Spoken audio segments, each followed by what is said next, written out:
అందరికీ నమస్కారం. శుభోదయం.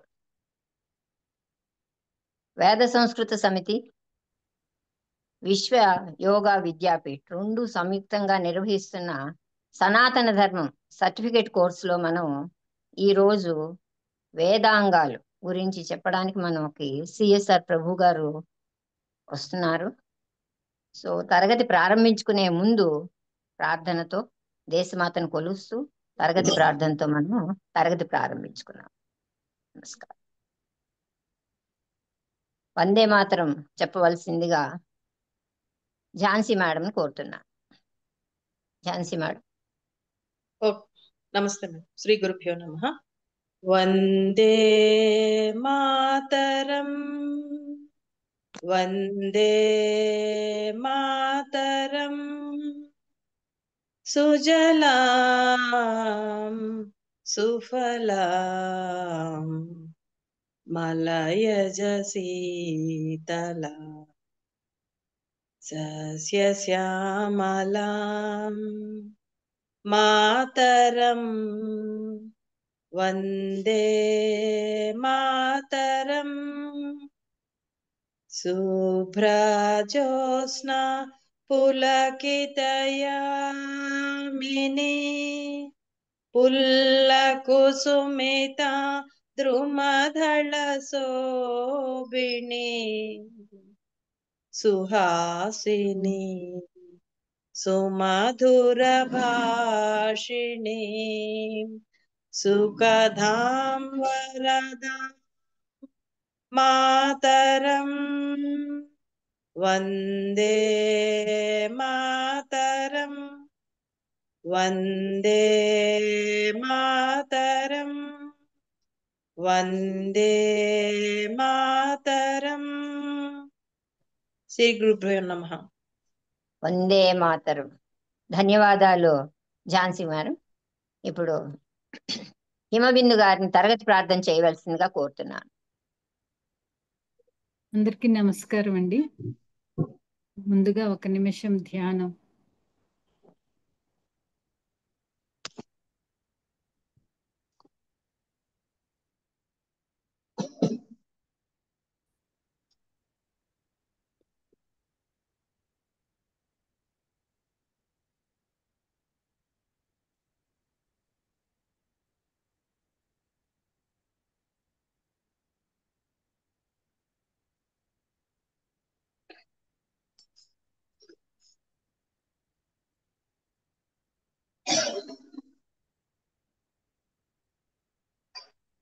మూడు సార్లు ఓంకారం.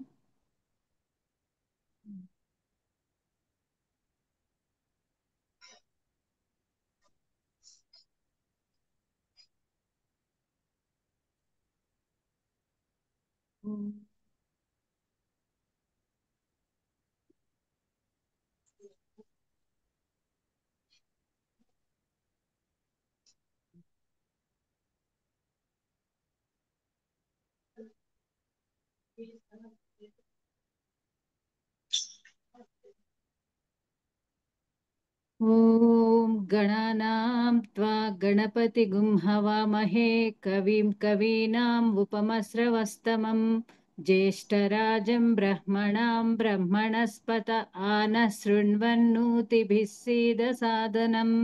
ఓం శ్రీ మహాగణాధిపతయే నమః. ఓం ప్రణో దేవి సరస్వతి వాజేభిర్వాజినీవతి ధీనామవిత్ర్యవతు. ఓం శ్రీ మహాసరస్వత్యై నమః. గురురేవ గతిః గురుమేవ భజే గురునైవ సహాస్మి నమో గురవే. న గురోః పరమం శిశురస్మి గురోః మతిరస్తి గురౌ మమ పాహి గురో. జ్ఞానానందమయం దేవం నిర్మలస్ఫటికాకృతిం ఆధారం సర్వవిద్యానాం హయగ్రీవముపాస్మహే. శృతిస్మృతిపురాణానాం ఆలయం కరుణాలయం నమామి భగవత్పాదశంకరం లోకశంకరం. శంకరం శంకరాచార్యం కేశవం బాదరాయణం సూత్రభాష్యకృతే వందే భగవంతౌ పునః పునః. ఈశ్వరో గురురాత్మేతి మూర్తి భేద విభాగినే వ్యోమవతి వ్యాప్త దేహాయ దక్షిణామూర్తయే నమః. అసతో మా సద్గమయ తమసో మా జ్యోతిర్గమయ మృత్యోర్మా అమృతంగమయ. ఓం శాంతి శాంతి శాంతి. మాతృదేవో భవ పితృదేవో భవ ఆచార్య దేవో భవ అతిథి దేవో భవ.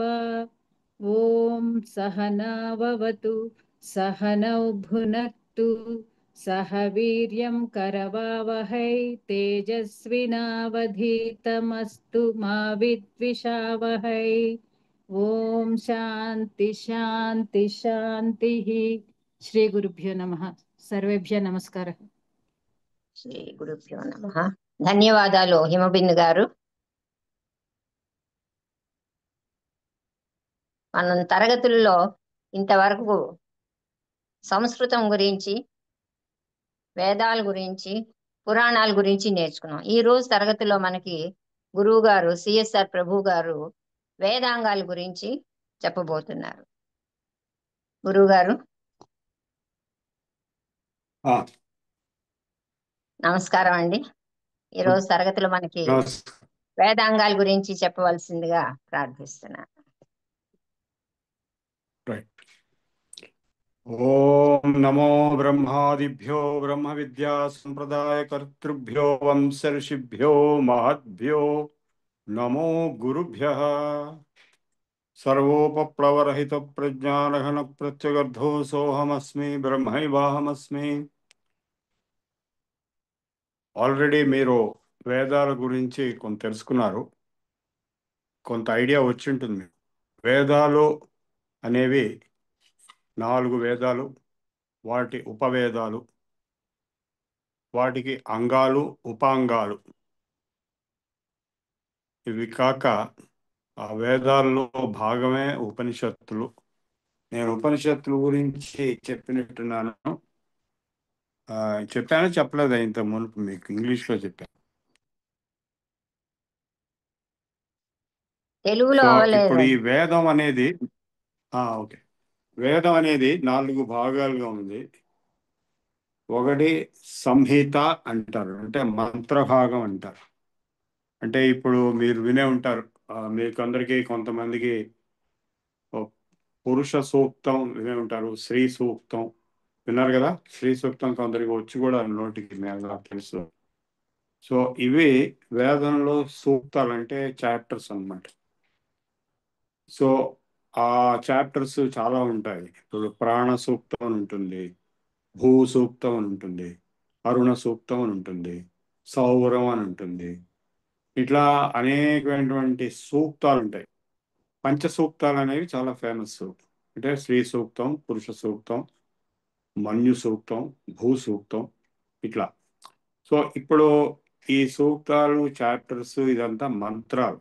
వాటి స్వరయుక్తంగా మంత్రం చదవాలి. అంటే పైన కింద స్వరం ఉంటుంది. పై చదివితే ఉదాత్త స్వరం. పురుష ఏవ ఇదగం సర్వం యద్భూతం యచ్చ భవ్యం. పైకి కిందికి మధ్య 3 రకాలు, 3 స్వరాలు ఉంటాయి. ఈ మూడింటినే సామవేదంలో 7 కింద విభజించారు. సో మూడిట్లో పై భాగంలో 2, ఇంకా కింద భాగంలో 2 యాడ్ చేసేటప్పటికి 7 స్వరాలు అయిపోయి. అవే సరిగమ సనిధపం. సో ఈ 7 స్వరాలతో సామవేదం ఒకటే ఉంటుంది. అందులోంచి పుట్టింది సంగీత శాస్త్రం. గాంధర్వ వేదం అనేది సామవేదానికి ఉపవేదం. సో ఈ ఋగ్వేదం అనేది అన్నిటికంటే మొట్టమొదటిది, చాలా ప్రాచీనమైంది, అన్నిటికంటే చాలా పెద్దది. 10 వాల్యూమ్స్ ఉంటాయి ఋగ్వేదం మొత్తం. ఇంతలా ఇన్ వాల్యూమ్స్ ఉంటాయి. సో ఆ ఋగ్వేదంలో ఉన్న మంత్రాలే మళ్ళీ సామవేదంలో సంగీతంతో సహా వచ్చాయి, కొన్ని కొత్తగా కూడా వచ్చాయి. అది కాక యజుర్వేదం మటుకు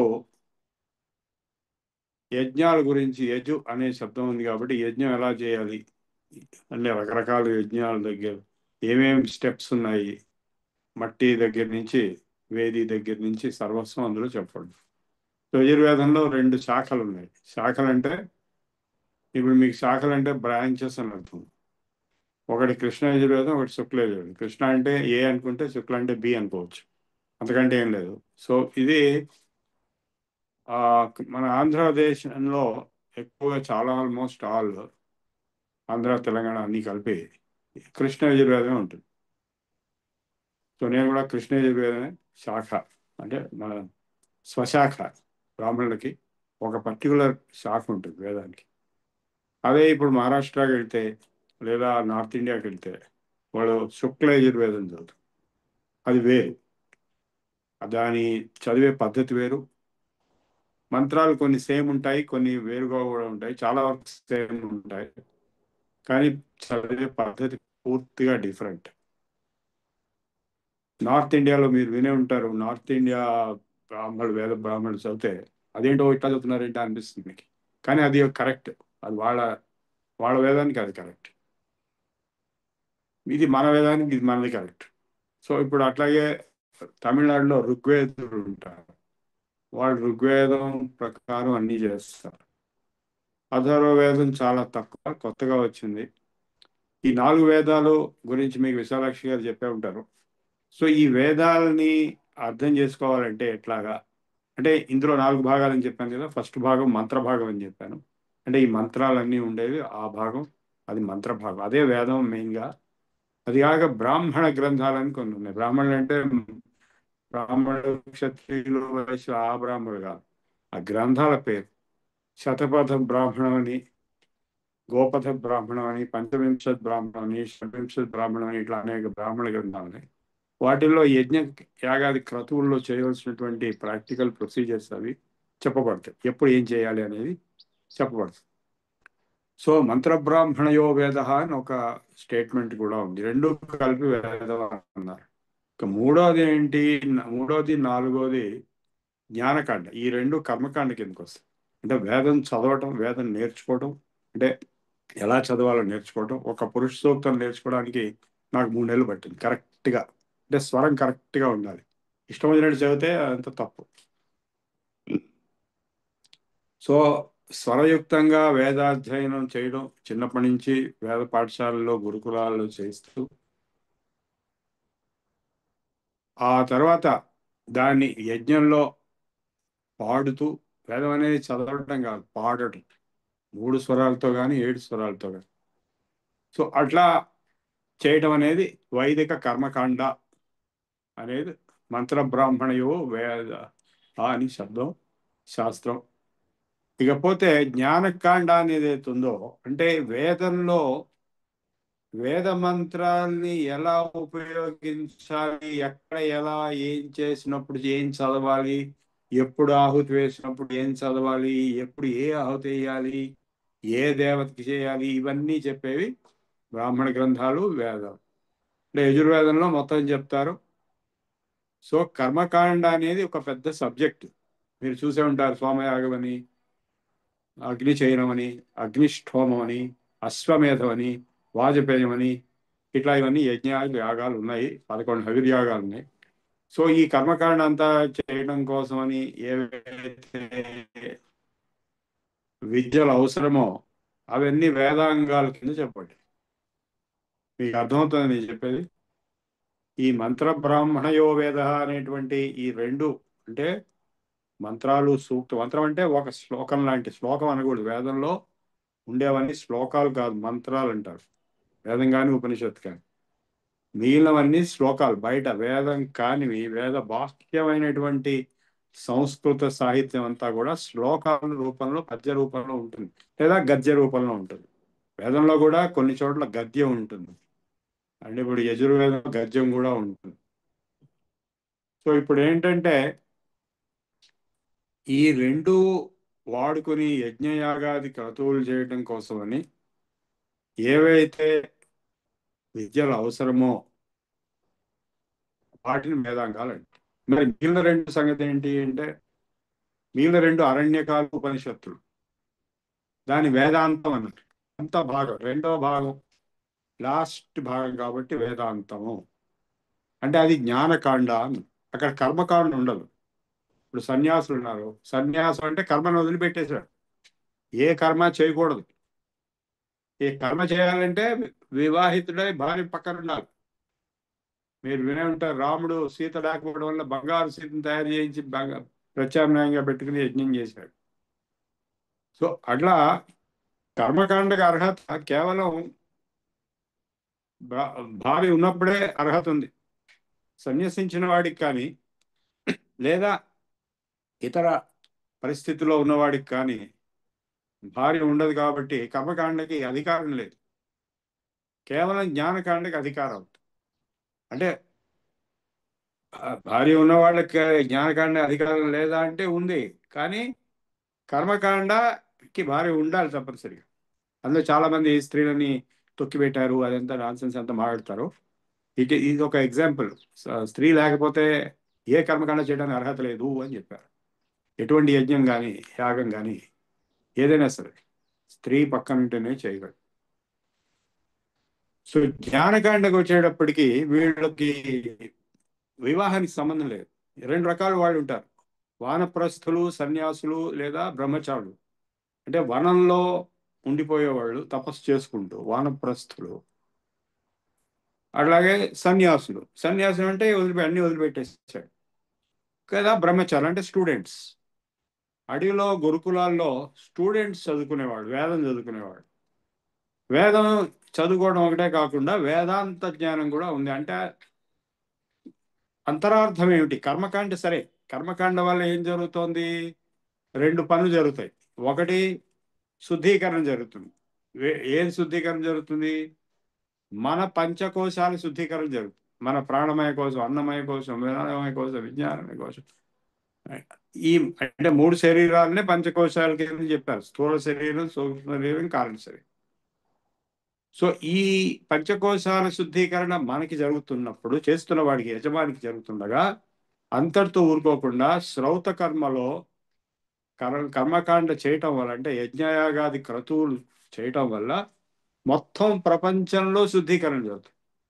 ప్రకృతి మొత్తం శుద్ధీకరణ జరుగుతుంది. అట్మాస్ఫియర్, ఎకోస్ఫియర్, బయోస్ఫియర్ ఇవన్నీ కూడా ప్యూరిఫై అవుతాయి ఆ యజ్ఞ కర్మకాండ వల్ల. సో శ్రౌత కర్మకాండ మొత్తం కూడా సమాజం కోసం, లోకం కోసమే కానీ తన కోసం అని కాదు. కామ్య కర్మ కింద రాదు. సో తన కోసమని నాకు ఫలానా కావాలి అని చేసే కర్మ కామ్య కర్మ కింద వస్తుంది. అది కూడా ఉంది, అది లేదని కాదు. శాంతిక, పౌష్టిక, ఆభిచారిక కర్మలు మూడు ఉన్నాయి. అంటే శ్రౌత కర్మేమో ప్రకృతి కోసం, విశ్వం కోసం, సమాజం కోసం, కళ్యాణం కోసం, విశ్వ కళ్యాణం కోసం జరుగుతున్నాయి. ఇవి కాక వేరే కర్మకాండలు ఏవైతే ఇప్పుడు ముఖ్యంగా అథర్వవేద సంబంధించిన కర్మకాండాల్లో శాంతిక, పౌష్టిక, ఆభిచారిక కర్మలను మూడు రకాలు చెప్పారు. శాంతికం అంటే ఒక ఉపద్రవం, ఒక పాపం, ఒక బాధ వచ్చినప్పుడు దాన్ని శాంతింప చేయటం కోసం. ఒక యుద్ధం వచ్చింది, యుద్ధం నడుస్తోంది, దాన్ని ఎలా ఆపించాలి, యుద్ధం రాకుండా ఎలా చేయాలి. పౌష్టిక కర్మలు అంటే ఇప్పుడు పిల్లవాడు పుట్టాడు, పిల్లవాడు బలంగా ఉండాలి, వాడికి అన్నప్రాసన చేయాలి, వాడికి అట్లాగే వివాహం, ఇట్లా ఆ తర్వాత జరిగేటువంటి పౌష్టిక కర్మలు ఉన్నాయి. సో ఇవన్నీ పుష్టి అంటే బలం కోసం చేసేది. ఇవి కాక మూడో కర్మ ఆభిచారిక కర్మ అని ఉంటుంది. అంటే అది శత్రువులను జయించడం కోసం, శత్రు నాశనం కోసం చేసేటువంటి ఆభిచారిక కర్మలు. అది అథర్వవేదానికి సంబంధించినవి. అవి తంత్రశాస్త్రం నుండి ఇప్పటికీ పనిచేస్తున్నాయి.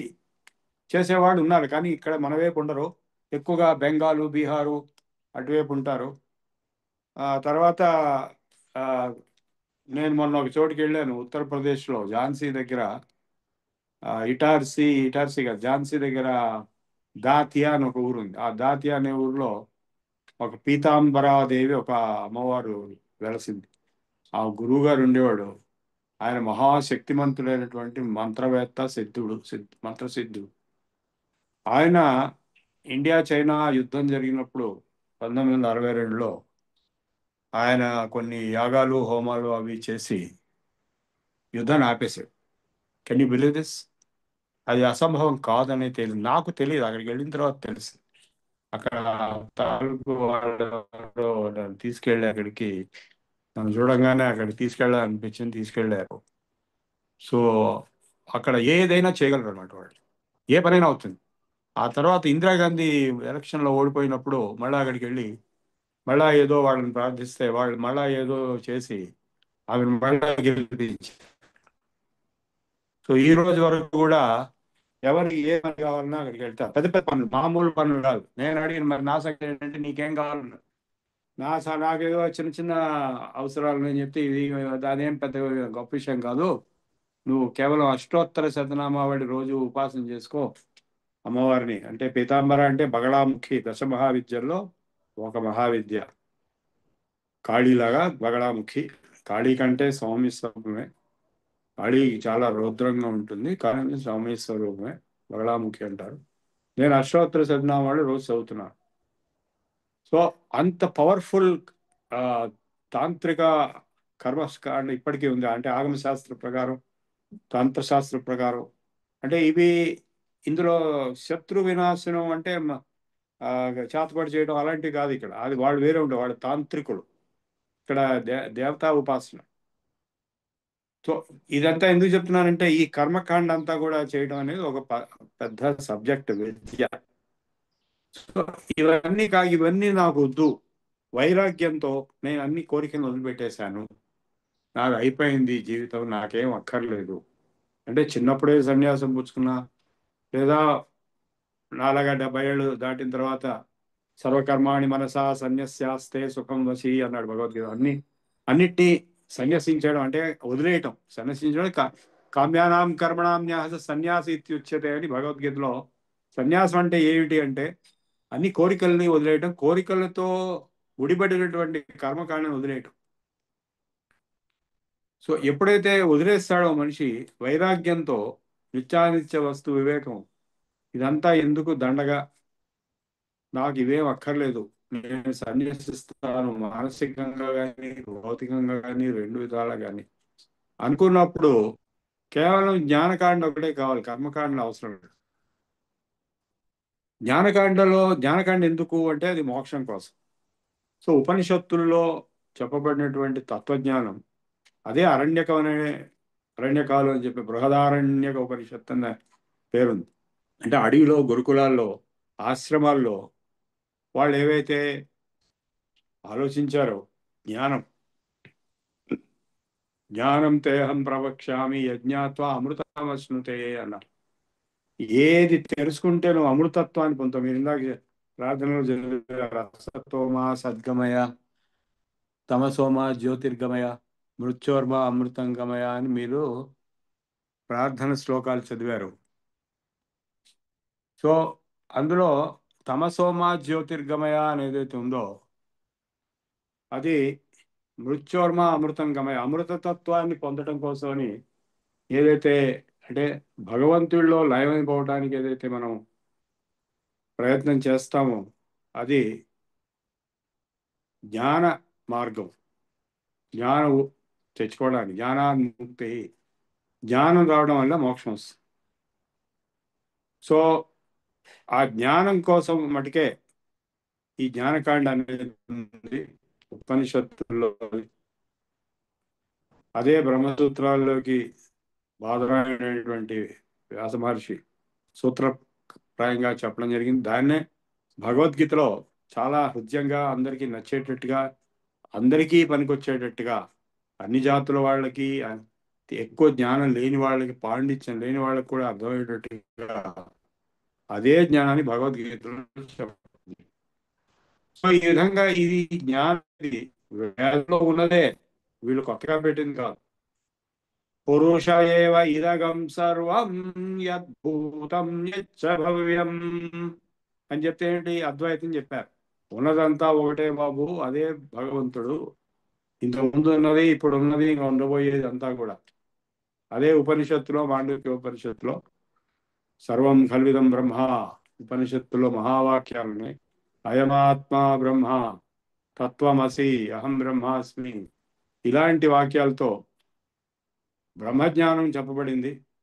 దక్షిణామూర్తి రూపంలో శివుడు ఈ బ్రహ్మజ్ఞానాన్ని ఋషులందరికీ బోధించాడు. సో ఈ బ్రహ్మజ్ఞానం అనేది అయితే తెలుసుకోవడం అనేది ఉందో అదే భగవద్గీతలో కూడా ఉంది, ఉపనిషత్తులో కూడా ఉంది, బ్రహ్మసూత్రాల్లో. ఈ మూడు కలిపి ప్రస్థాన త్రయం అంటారు. ఈ మూడింటిని కలిపి జ్ఞానకాండ అని కూడా అంటారు. అదే 4 భాగాలు వేదంలో సంహిత, బ్రాహ్మణం, అరణ్యకం, ఉపనిషత్తులో లాస్ట్ 2 అరణ్యక ఉపనిషత్తులు, జ్ఞానకాండ ఉపనిషత్తు మెయిన్గా అంతంలో ఉంది కాబట్టి వేదాంతం అనే పేరు వచ్చింది. వేదానికి సారాంశం అనే పేరు కూడా వేదాంతం అనే అర్థంలో ఉంది, శబ్దంలో ఉంది. అంటే వేద మంత్రాల్లో ఊరికే చదవటము, ఊరికే యజ్ఞం చేయటము, ఎప్పుడు ఏ మంత్రం చదవాలి, ఎప్పుడు ఏ హవిస్సు ఇవ్వాలి అని చెప్పేందుకు మాత్రమే కర్మకాండ అయి ఉండగా ఆ వేద మంత్రాలకు అర్థం ఏమిటి, అందులో అంతరార్థం ఏమిటి, అందులో తత్వార్థం ఏమిటి, అందులో జ్ఞానార్థం ఏమిటి, అవన్నీ తెలుసుకునేందుకు పడే ప్రయాస అంతా కూడా జ్ఞాన మార్గం. అదే జ్ఞానకాండ, అదే ఉపనిషత్తుల్లో చెప్పారు. కర్మకాండను వదిలిపెట్టేసి వేదంలో వేద మంత్రాల్లో ఉన్న జ్ఞాన సారాంశాన్ని బయటికి లాగి ఉపనిషత్తుల్లో చెప్పడం జరిగింది. ఆ ఉపనిషత్తుల్లో చెప్పిన దాన్నే ఎవరు మహర్షులు చెప్పారు, భృగు మహర్షి ఇట్లాంటి వాళ్ళు చాలా మంది ఉన్నారు. దాన్నే మళ్ళీ బ్రహ్మసూత్రాల్లో సూత్రాల కింద వ్యాసుల వారు, వాదరాయుడు అనేటువంటి వ్యాసుల వారు రాశాడు. దాన్నే సింప్లిఫైడ్గా భగవద్గీతలో రాశారు. ఇప్పుడు మీకు అర్థమైంది కదా మొత్తము. ఇకపోతే వేదాంగాలు ఏంటండి అంటే ఈ వేదం మొత్తానికి అంగములు. అంటే వేదం ఒక పురుషుడైనట్లయితే ఆ పురుషుడికి అంగాలు ఉంటాయి, కళ్ళు ఉంటాయి. కళ్ళు అంటే జ్యోతిష్ శాస్త్రం కన్ను అన్నారు. ఈరోజు నేను పైపైన అన్నీ చెప్తున్నాను, రేపు జ్యోతిష్ శాస్త్రం లోతుగా సుందరి గారు చెప్తారు, నేను కాదు. ఓకే, ఆ జ్యోతిష్ శాస్త్రము కన్ను అన్నారు. అంటే కళ్ళు లేకపోతే గుడివాళ్ళలాగా చీకడైపోయినట్టుగా ఉంటుంది. కాబట్టి జ్యోతిష్ శాస్త్రం తెలిసినప్పుడే మీరు ఎప్పుడు ఏం చేయాలి, కాలగమనం, కాల విశేషం, దరాసులు, నక్షత్రాలు, గ్రహ నక్షత్ర తారకాలు ఒక గమనము, ఇవన్నీ బాగా అర్థమవుతాయి. దాన్ని బట్టి ముహూర్తము, తర్వాత పంచాంగము, దాని ముందు వేదాంగ జ్యోతిషం అనేది ఒకటి ఉంది. శిక్ష, కల్పం, వ్యాకరణం, నిరుక్తం, ఛందస్సు, జ్యోతిషం, 6వది జ్యోతిషం. దాన్ని బట్టే ఎప్పుడు ఏం చేయాలి, ఏ యజ్ఞం ఎప్పుడు చేయాలి అనేది అందులో తెలుస్తుంది. సో అట్లాగే ముఖం వ్యాకరణం అన్నారు. ఆ వేద పురుషుడికి మాట్లాడడం ఎట్లాగో తెలియకపోతే తప్పులు మాట్లాడితే, ఇప్పుడు చిన్నపిల్లలు తప్పులు మాట్లాడతారు. లక్ష్మి అనమంటే లచ్చి అంటారు, లేదా లబ్బి అంటారు. సో ఇప్పుడు అట్లా తప్పులు మాట్లాడితే అదంతా తప్పు అయిపోతుంది. మొత్తం ఒక శబ్దానికి బదులు ఇంకో శబ్దం అవుతుంది, ఒక అర్థం బదులు ఇంకో అర్థం. శబ్దార్థ తత్వజ్ఞానం ఏదైతే ఉందో, శబ్దానికి అర్థానికి ఉన్నటువంటి సంబంధం, ఏ శబ్దం ఎప్పుడు ఎట్లా కరెక్ట్గా వాడాలి అనేది పలకటం నుంచి మొదలవుతుంది. కాబట్టి ముఖం వ్యాకరణం. అలాగే కల్పశాస్త్రంలో ఏమేం చేయాలి పనులు, చేతులతో కాళ్ళతో చేసుకున్నట్టుగా ఉంటుంది కాబట్టి చేతులు కాళ్ళు అన్నారు. ఇట్లా అనేక పేర్లతో ఈ 6 వేదాంగాల్ని వేద పురుషుడు యొక్క అంగములు అంటే కాళ్ళు, చేతులు, కన్ను, ముక్కు, చెవు అన్నట్టుగా చెప్పారు. ఇప్పుడు ఈ వేదాంగాల గురించి మనం సూక్ష్మంగా ఇప్పుడు 10:30 అయింది.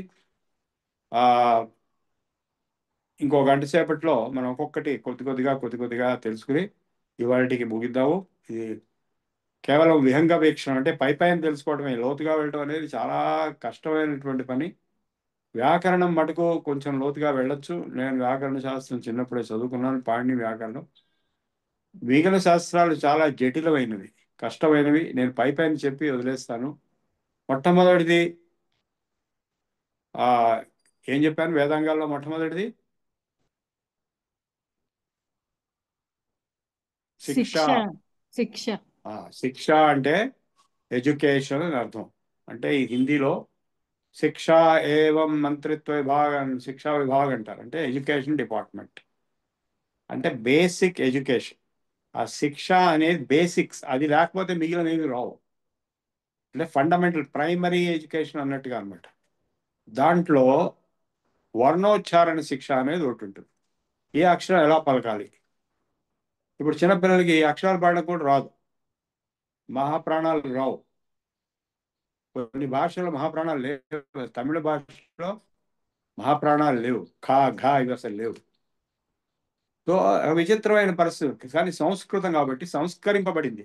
మామూలు ప్రాకృతం కాదు. ప్రాకృతాలు ఎన్ని రకాలైన ఉంటాయి. తమిళం ప్రాకృతం, అన్నిటికంటే ప్రాచీనమైన ప్రాకృతం. తమిళంలోంచే తెలుగు, కన్నడం ఇవన్నీ వచ్చినాయి సంస్కృతంతో కలిసి. సో ఈ ప్రాకృతాల్లో ప్రకృతిగా సహజంగా ఏది ఉంటే అది అనేటువంటి సిచ్యువేషన్ ఉండగా, ఈ సంస్కృతం కాబట్టి ఇదంతా కూడా, ఈ విద్య అంతా కూడా, వేద విద్య అంతా కూడా, వేదాలన్నీ కూడా సంస్కృతంలో ఉన్నాయి. ఏ సంస్కృతం మీకు చాలా ఇంపార్టెంట్ పాయింట్ చెప్పాలి. మీరు ఇప్పుడు నేర్చుకుంటున్న సంస్కృతం వేదంలో ఉన్న సంస్కృతం కాదు. అది మామూలు సంస్కృతం. దాని పేరు లౌకిక సంస్కృతం అంట. ఇప్పుడు వాల్మీకి ఆదికవి ఎలా అయ్యాడు? ఏ భాషకు అయ్యాడు? సంస్కృతానికి అంట. మరి వేదం సంగతి ఏంటి? వాల్మీకి పుట్టకముందు ఎప్పటి నుంచో ఉంది కదా, మరి ఆదికవి ఎట్లా అయ్యాడు? వేదంలో ఉన్న సంస్కృతానికి ఆయన ఆదికవి కాదు. కేవలం లౌకిక సంస్కృతానికి అది. అంటే హిందీ లాంటిది అప్పుడు. ఇప్పుడు హిందీ ఎట్లాగ వచ్చిందో 1000 సంవత్సరాల కిందట పామర భాషలాగా, అప్పుడు ఆయన కాలంలో ఏదైతే పామర భాషగా ఉండిందో ఆ భాషకి ఆయన ఆదికవి రామాయణం రాశాడు. అది ఆ భాషలో రాసిన రామాయణమే లవకుశులు అయోధ్యలో రోడ్ల మీద పాటలు పాడితే అందరూ వచ్చి విన్నారు, పామర జనం కూడా. అంతకుముందు ఉన్నటువంటి భాష వైదిక సంస్కృతం. దాని వ్యాకరణం వేరు, దానికి ఉండేటువంటి లక్షణాలు వేరు, దానికి ఉండేటువంటి ఛందస్సు వేరు, అన్నీ వేరు. సో 2 భాషలు ఉన్నాయి, వైదిక భాష, లౌకిక భాష. అంటే వైదిక సంస్కృతం, పాణిని ఎక్కడ సంస్కృతం అనే శబ్దమే వాళ్ళు భాష అన్నాడు అంతే, భాషాయాం అనే సూత్రం. సో ఆయన వైదికానికి వేరే కొన్ని రూల్స్ చెప్పాడు, విభాష ఛందసి, బహుళం ఛందసి అని. లౌకికానికి మామూలు సంస్కృతం మనం నేర్చుకుంటుంది. సో ఈ వైదిక సంస్కృతానికి ఎలా అంటే కొన్ని అక్షరాలు వైదిక సంస్కృతంలో ఉన్నాయి, మామూలు సంస్కృతంలో లేవు అసలు. ఉపద్బానీయం అని ఇట్లాంటివి అసలు లేవు. అవి కూడా కలిపి మొత్తము సంస్కృతంలో అక్షరాలన్నిటినీ శిక్షలో నేర్పిస్తారు, వర్ణోచ్చారణ శిక్ష. అదే పాణిని మహర్షి ఒక పుస్తకం రాశాడు, వర్ణోచ్చారణ శిక్ష అని రాశాడు. అకుహ విసర్జనీయా కంఠ్యా అన్నాడు. అ క ఖ గ ఘ హ ఇవన్నీ కూడా కంఠం నుంచి వస్తున్నాయి.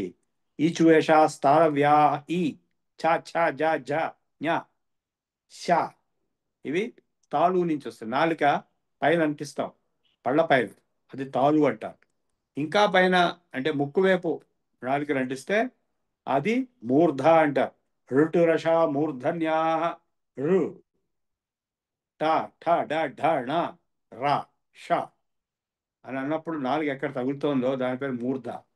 మూర్ధన్యా ఏ ఊపు బద్ధాన్యా ఓష్ఠ్యా ఊ ప ఫ బ భ మ ఊపాధ్మానం. ఇవన్నీ కూడా ఓష్ఠ్య పెదిమలతో పలికే. ఏదైతో కంఠదాలం ఓదవుతో కంఠ్యోష్ట్యో, ఇట్లా మొత్తం అన్ని చెప్పుకొచ్చాడు అన్ని అక్షరాలకి. ఇది వర్ణోచ్చారణ శిక్ష. సో ఈ శిక్ష వర్ణోచ్చారణ శిక్ష ఒకటే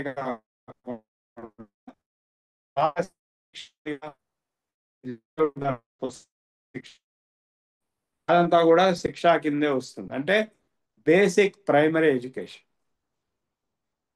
అది పూర్వకాలం అందరికీ వచ్చేది, వీధి బళ్ళు ఉండేవి. అంటే వేదం చదువుకోవడం కాదు, బేసిక్స్ అవి కలిపి శిక్ష. ఓకే, ఆ పెదబాల శిక్షలో మొత్తం A to Z అన్ని సబ్జెక్ట్స్ ఉండేవి, ఇంతలా ఉండేది పుస్తకం. సో ఈ శిక్ష ఒకటి అయిన తర్వాత కల్పం అన్న రెండో వేదాంగం కల్పం. కల్పశాస్త్రాన్ని, కల్పసూత్రాన్ని, శుల్పసూత్రాన్ని, ధర్మసూత్రాన్ని ఇవన్నీ ఉన్నాయి. అంటే ఏమిటి? కల్పోక్త విధానేనా.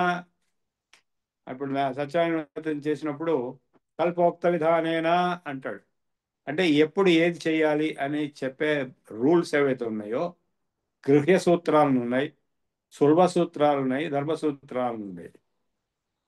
సో ఈ గృహ్య సూత్రాలు అంటే గృహస్థులు వాళ్ళ గృహాలలో కర్మకాండ లేదా సంధ్యావందనంలో ఎప్పుడు ఏం చేయాలి, లేదా ఫలానా పూజలో ఎప్పుడు ఏం చేయాలి, ఇట్లా చెప్పే అన్ని సబ్జెక్ట్స్ రూల్స్ చెప్పేది గృహ్య సూత్రం. బేసిక్ రిచువల్స్, సంస్కారాలని. అట్లాగే ఇప్పుడు మనం ప్రవర చెప్తున్నప్పుడు నేను ఏం చెప్పుకుంటాను, అంగిరస బాహస్పత్య భారద్వాజ త్రయార్షయ భారద్వాజ గోత్ర ఆపస్తంభ సూత్ర అని చెప్పుకున్నాం. కృష్ణయుశాఖాధ్యాయి శ్రీరామ ప్రభు శర్మాహం భో అభివాదయే అని చెప్పుకుంటా ప్రవర చెవులు పెట్టుకుని ఇట్లా. సో ఈ చెప్పినప్పుడు ఆపస్తంభ సూత్ర అని ఒక వాడు వాడావు. ఎందుకన్నాము, ఈ కల్ప సూత్రాల్లో ఆపస్తంభ మహర్షి కొన్ని సూత్రాలు రాశాడు. ఆయన తెలుగువాడు ఒరిజినల్. సో ఆయన రాసినటువంటి సూత్రాల మీద ఆధారపడినటువంటి కల్ప సూత్రాలు, బోధాయనుడు అనేటువంటి ఒక ఆయన బోధాయన సూత్రాలు, సులభ సూత్రాలను రాశాడు. అంటే అది జామెట్రీ, వేదికలు ఎట్లా నిర్మించాలి, ట్రయాంగుల్ ఎట్లా వస్తుంది, అట్లాగే ఏ యజ్ఞానికి ఏ వేదిక ఎట్లా, మెజర్మెంట్స్, అవన్నీ సులభ సూత్రాలు, జామెట్రీ మొత్తం, పైథాగరస్ థీరం అవన్నీ అందులో ఉన్నాయి. బోధాయనుడు, ఆపస్తంభుడు, వీళ్ళందరూ సూత్రకారులు, కల్ప సూత్రకారులు. ఇది కాక ధర్మ సూత్రాలు ఉన్నాయి. గృహ్య సూత్రాలు, ధర్మ సూత్రాలు, కల్ప సూత్రాలు, సులభ సూత్రాలు. సో ఈ సూత్రాలన్నింటినీ రాసినటువంటి మహర్షులు ఇదంతా కలిపి కల్పశాస్త్రం అని, కల్పం అనేటువంటి వేదాంగం. ఇది రెండు అయిపోయినాయి ఇప్పుడు మనకి. ఇప్పుడు మూడోది వ్యాకరణానికి వద్దాం. ముఖం వ్యాకరణం అన్న. వ్యాకరణం నేను చదువుకున్నాను కాబట్టి కొంచెం ఎక్కువసేపు చెప్తాను, అరగంట సేపు చెప్తాను. సో వ్యాకరణం అనేది ఇప్పుడు మనకి ప్రామాణికమైన వ్యాకరణం పాణిని వ్యాకరణం. పాణిని మహర్షి వ్యాకరణ సూత్రాలు రాశాడు. అష్టాధ్యాయి అని ఒక గ్రంథం ఉంది, 8 అధ్యాయాలు ఉంటాయి అందులో. ఆ గ్రంథంలో చిన్న చిన్న సూత్రాలుగా రాశాడు. ఒక పర్టికులర్ ప్రక్రియ వల్ల ఆ సూత్రాలను అర్థం చేసుకోవచ్చు. ఇప్పుడు మీకు వాటి గురించి కొంతసేపు చెప్తాను. మొట్టమొదలు ఏముంటుంది అక్కడ, ఆ అష్టాధ్యాయి గ్రంథంలో మీరు ఎక్కడైనా చదువుకుంటే మీకు తెలుస్తుంది. మొట్టమొదలు మహేశ్వర సూత్రాలను ఉంటాయి. వాటిని ప్రత్యాహార సూత్రాలు కూడా అంటారు. అంటే అవి శబ్దాలు. మహేశ్వరుడు పేరు ఎందుకు వచ్చిందంటే, మహేశ్వరుడు శివతాండవం చేసినప్పుడు డమరు ఇలా వాయించాడు మొట్టమొదటి. ఆ వాయించినప్పుడు అందులోంచి శబ్దాలు వచ్చినాయి. ఆ శబ్దాలే మనం మాట్లాడే శబ్దాలు. ఐ ఉన్ రుల్ రుక్ ఏ ఓం ఐ ఔ ఛాయ వాట్ లన్ ఞమణనం జభన్ ఘడదస్ జబగడదస్ కపచటతౌ కపై ససర్ హల్, ఇలా వస్తాయన్నమాట. ఆ శబ్దాలు మనం మాట్లాడే శబ్దాలు అవే. ఐ ఉన్ అనేది ఆ ఈ ఉ, ఆఖరి అక్షరం వదిలేయాలి, అది కోడింగ్ కోసం పెట్టారు. అన్ అంటే ఆ ఈ ఉ అని అర్థం. ఆ ఈ ఉన్ అనేది ఫస్ట్. రుల్ రుక్ అనేది రెండు. రుక్ అంటే రూ రు రెండు కలిపి. అక్ అంటే ఆ ఈ ఉ రుల్ రు. సో ఐ ఉన్ రుల్ రుక్ ఏ ఓంగ్, ఏ ఓంగ్. ఏంగ్ అంటే ఏ ఓ. ఐ ఔచ్, ఐ ఔ. ఐచ్ అంటే ఐ ఔ రెండు కలిపి ఐచ్. ఏచ్ అంటే ఏ ఓ ఐ ఔ. అచ్ అంటే చెప్పండి, అచ్చులు అంటే ఏంటి? అచ్ అనేది అచ్చులు. ఆ ఈ ఊరు ఏ ఓ ఐ ఔ అంటే మొదలు ఆ ఈ ఊలో ఆ మొదలెట్టి ఐ ఉన్ రుల్ రుక్ ఏ ఓంగ్ ఐ ఔచ్. సో చా వరకు, ఆ నుంచి చా వరకు ఆఖరి అక్షరాలు మొదలు డ్రాప్ చేస్తే మిగిలినవన్నీ కలిపి మీకు అసలైన అక్షరాలు వచ్చినాయి. అవే అచ్చులు. అచ్చులు అని మీ ఈనాడు బట్టి అచ్చు ఎందుకు అని దాన్ని అచ్చులు అంటున్నా ఎవరికి తెలియదు. ఇదేం అచ్చు కుట్టడం కాదు కదా, కానీ అచ్చులు అని ఎందుకు అంటున్నారు అనేది ఎవరు ఆలోచించలేదు. ఇది కారణం. ఆ నుంచి చా వరకు ఏది మహేశ్వర సూత్రాల్లో ఐ ఉన్ రుల్ రుక్ ఏ ఓంగ్ ఐ ఔచ్, ఆ నుంచి చా వరకు అన్ని అక్షరాలు తీసుకుని ఆఖరి అక్షరాలు మటుకు డ్రాప్ చేస్తే ఆ ఈ ఉరుల్ రు ఏ ఓ ఐ ఔ ఇవన్నీ కలిపి అచ్చుల. అదే ఇంగ్లీష్లో ఏఈఐఓయు వవెల్స్ అని 5 ఉన్నాయి. ఇక్కడ ఇంగ్లీష్ కొంచెం తక్కువగా ఉంటాయి, మా ప్రాణాలు లేవు, దాని ఇష్టం అనమాట. ప్రాకృతం ఇంగ్లీష్ ఒక అపభ్రంశం, ప్రాకృతం. తమిళం గారి దగ్గరగా ఉంటుంది. తమిళంలో కూడా ఏమి లేవు ఇవన్నీ, ఏవి మహాప్రాణాలు అవన్నీ లేవు. ఈ ప్రచార సూత్రాల్లో అవి అన్నీ ఉన్నాయి. ఐవున్ రుల్ కేవం ఆయవ్ ఛాయ వరట్లన్ ఞమణనం ఝభన్ ఘడదస్ జవగడదస్ కపచడతో కపై సజసర్ హల్. హల్లులు అని ఎందుకు అంటున్నాం? హా నుంచి లా వరకు ఆయవర ఞమణన భజ ఇట్లా మొత్తం అన్నీ కలిపి రాసుకుంటే హల్లులు వచ్చినాయి. సో అట్లాగే జష్ అంటే జబగడదష్, జబగడద అని జష్. అలాగే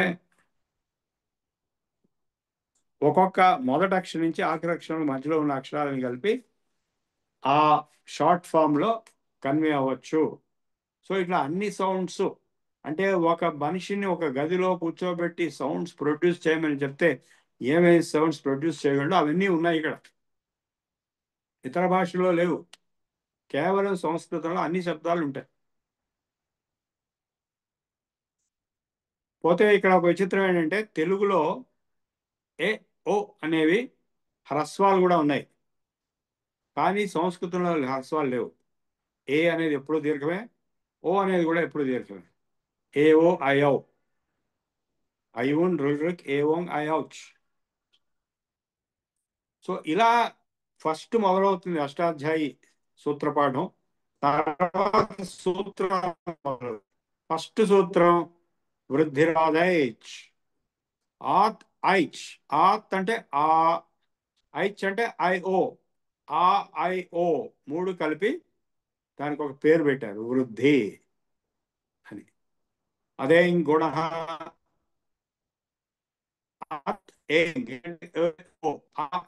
మూడు కలిపి గుణం అని పేరు పెట్టారు, అందుకే గుణసంధి. ఈకో యణచి అని ఒక సూత్రం ఉంటుంది. ఇక్ కనుక ఉంటే అచ్చు పక్కన ఎన్ అయిపోతుంది అని దాని అర్థం. ఇక్కేమిటి? ఇక్ అంటే ఈ ఊరు, ఈ ఊరులో ఏదైనా సరే అచ్చు, ఏ అచ్చు అయినా అంటే ఐ ఊరు ఏ ఓయో ఏదైనా పక్కన ఉంటే అది ఎన్ అయిపోతుంది. ఎన్ అంటే యావారాల అయిపోతుంది. ఈ కాస్త యా అవుతుంది. యణాదేశ సంధి అని తెలుగులో దాన్నే పెట్టుకున్నారు. సో ఇట్లా సూత్రాలన్నీ ఉంటాయి. అకస్సవర్ణే దీర్ఘ అని ఒక సూత్రం ఉంటుంది. అక్కుకి అంటే ఆ ఈ ఊరులకి సవర్ణం పక్కన వస్తే, సవర్ణం అంటే ఏమిటంటే ఇంకో సూత్రంలో చెప్పాడు, తుల్యాస్య ప్రయత్నం సవర్ణం. ఒకే విధంగా ముఖంలో ప్రయత్నం చేసి పలకడం అనేది ఉందో అది సవర్ణం. అది పక్కన వస్తే దీర్ఘం అవుతుంది. తుల్యాస్య ప్రయత్నం సవర్ణం అక సవర్ణే దీర్ఘ. ఇకో ఎణచి. ఇవన్నీ మనకి సందులో తెలుగులో ఉన్నవి. యాక్చువల్లీ తెలుగులో కావవి, సంస్కృతంవే. తెలుగులో చెప్పుకుంటారు, తెలుగులో కూడా సంస్కృతం ఉంది కాబట్టి. సో ఇలా అన్నీ చెప్పుకుంటూ వస్తాడు పాణిని మహర్షి. అంతేకాకుండా శబ్ద రూపాలు సిద్ధి కూడా వస్తుందండి.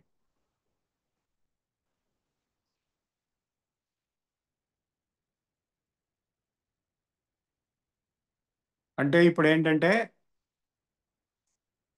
ఈ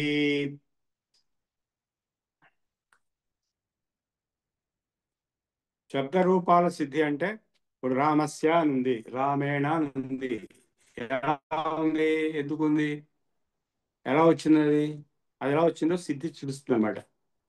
రామేణ అనేది చూసుకుంటే తృతీయ విభక్తి ఏకవచనం రామేణ అయింది. ఎందుకయింది? ఆ విభక్తులు తీసుకుంటే సు ఔజస్ అమ్మౌషస్ టా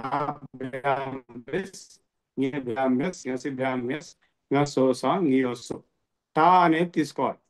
సో రామ పక్కన టా తీసుకుంటే టాగసీగసామిన్నాస్యా అని ఒక సూత్రం, దాంతో టా కాస్త ఇన్ అవుతుంది. సో టా బదులు ఇన్ రావటం వల్ల, రామ పక్కన ఇన్ రావటం వల్ల గుణసంధితో రామే నా అవుతుంది. రషాభ్యాం నోణ సమాన పద అని ఇంకో సూత్రంతో నా కాస్త అణ అవుతుంది. సో అట్లా రామేణ అవుతుంది. ఇట్లా ప్రతిదానికి రామస్య రామయో రామ ఏదైతే బట్టి కొడుతున్నారో ఆ సిద్ధులన్నీ ఆ పాణిని సూత్రాల్లో చెప్పబడ్డాయి.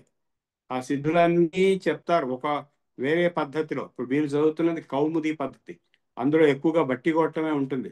కానీ వేరే పద్ధతులు ఉన్నాయి, అష్టాధ్యాయి పద్ధతి అని, సరళతమ విధి పద్ధతి అని, ఇట్లా కొన్ని పద్ధతులు ఉన్నాయి. వాటిలో బట్టి కొట్టడం ఉండదు, కానీ ఒక్కొక్క సూత్రం అర్థం చేసుకుని ఆపరేట్ చేసినప్పుడు ఆ శబ్ద రూపం సిద్ధిస్తుంది.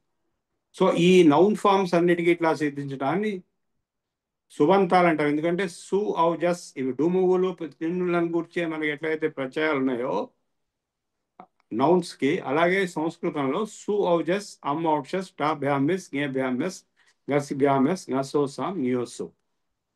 సో ఈ సు నుంచి పా వరకు ఉంది కాబట్టి సుప్, కాబట్టి సుప్ అంతంలో ఉన్నది సుబంతాలు. అట్లాగే వర్బ్స్ కి తిప్తజి సిప్తస్థ మిత్వస్మస్ తాథాం జాథాం ధ్వం ఇట్వహి మహి. తా నుంచి తీ నుంచి ఇంగ వరకు తింగండ తింగంతాలు. తిప్తజి అంటే రా పఠ ప్లస్ తిప్ అని వచ్చినప్పుడు సిద్ధిలో ఏమవుతుంది, ఆ లాస్ట్ పకారం ఒక సూత్రంతో పోయి హలంతం అనే సూత్రంతో పఠతి అవుతుంది. పఠతి పఠత పఠంతి జోంత అనే సూత్రంతో జీ కాస్త అంత అవుతుంది, అందువల్ల పఠంతి అవుతుంది. సో ఇట్లా శబ్ద రూప సిద్ధులన్నీ సుబంతాలకి తింగంత అంటే నౌన్స్ కి వర్బ్స్ కి కాకుండా ఇంకా ఉన్నాయి. కృత్తు తద్ధిత సమాస వీటన్నిటికీ కూడా శబ్ద రూప సిద్ధులు అష్టాధ్యాయి పద్ధతిలో ఈ సంస్కృత వ్యాకరణ గ్రంథమైనటువంటి పాణిని వ్యాకరణంలో చెప్పబడ్డారు. కానీ ఇదంతా కూడా లౌకిక సంస్కృతానికి. వైదికానికి ఏంటి అంటే దానికి వేరే కొన్ని సూత్రాలు చెప్పాడు. వైదిక ఇప్పుడు మామూలుగా మనకి వర్బ్స్ తీసుకుంటే, తింగంతాలు తీసుకుంటే మనకి మామూలు సంస్కృతంలో లేనివి కేవలం వేదంలో ఉండే ప్రయోగాలు, అవి లోట్ లకారం అని దానికి ఒక సపరేట్ కేటగిరీ పెట్టారు. 10 లకారాలని చెప్పారు. అంటే ఇప్పుడు కాలాలు మామూలుగా మనకి ఇంగ్లీష్లో, హిందీలో, తెలుగులో భూతకాలం, భవిష్యత్ కాలం, వర్తమాన కాలం 3 ఉంది. కానీ ఇంగ్లీష్లో ఇంకా కొన్ని ఎక్స్ట్రా ఉంటాయి. Past perfect, future perfect, past present continuous. అలాగే సంస్కృతంలో లట్ అంటే వర్తమానే లట్, వర్తమానం కాలం లట్. పరోక్షే లిట్, పరోక్ష భూతకాలంలో లిట్ అంటే అర్జున ఉవాచ అంటే నేను చూడలేదు, నా ఎదురుగా లేదు, ఎప్పుడో జరిగింది. ఉవాచ అని వస్తుంది, అవదత్తని రాదు. అదే పాస్ట్ టెన్స్ సంస్కృతంలో ఇవాల్టి పాస్ట్ టెన్సా, నిన్నటి ఇవాళ కాని పాస్ట్ టెన్సా, లేదా చాలా పూర్వకాలం జరిగినటువంటి past tense, historic past tense. అది లిట్ అనేది పరోక్షే లిట్. అనద్యతన భూతకాలం అంటే ఇవాళ కాంది, అద్యతన భూతకాలం అంటే ఇవాళ జరిగింది. సో ఆ శబ్దాన్ని బట్టే మనం చెప్పేచ్చు ఇవాళదా, ఇవాళ కాందా, లేదా చారిత్రకమైందా. సో పపాఠ, ఉవాచ ఇవన్నీ కూడా చారిత్రకమైనవి. అదే అవదత్ అనేది ఇప్పటిది. సో అట్లాగే భవిష్యత్తు కూడా పఠిష్యామి, పఠిష్యామహ, పఠిష్యావహ అనేవైతే ఉన్నాయో అవి భవిష్యత్ కాలానికి సంబంధించినవి. సో ఇవన్నీ కాక వేదంలో కొన్ని స్పెషల్ ప్రయోగాలు ఉన్నాయి కాబట్టి వాటికి వేరే ఒక లకారం పెట్టాడు. సో అది వెర్బ్స్కి.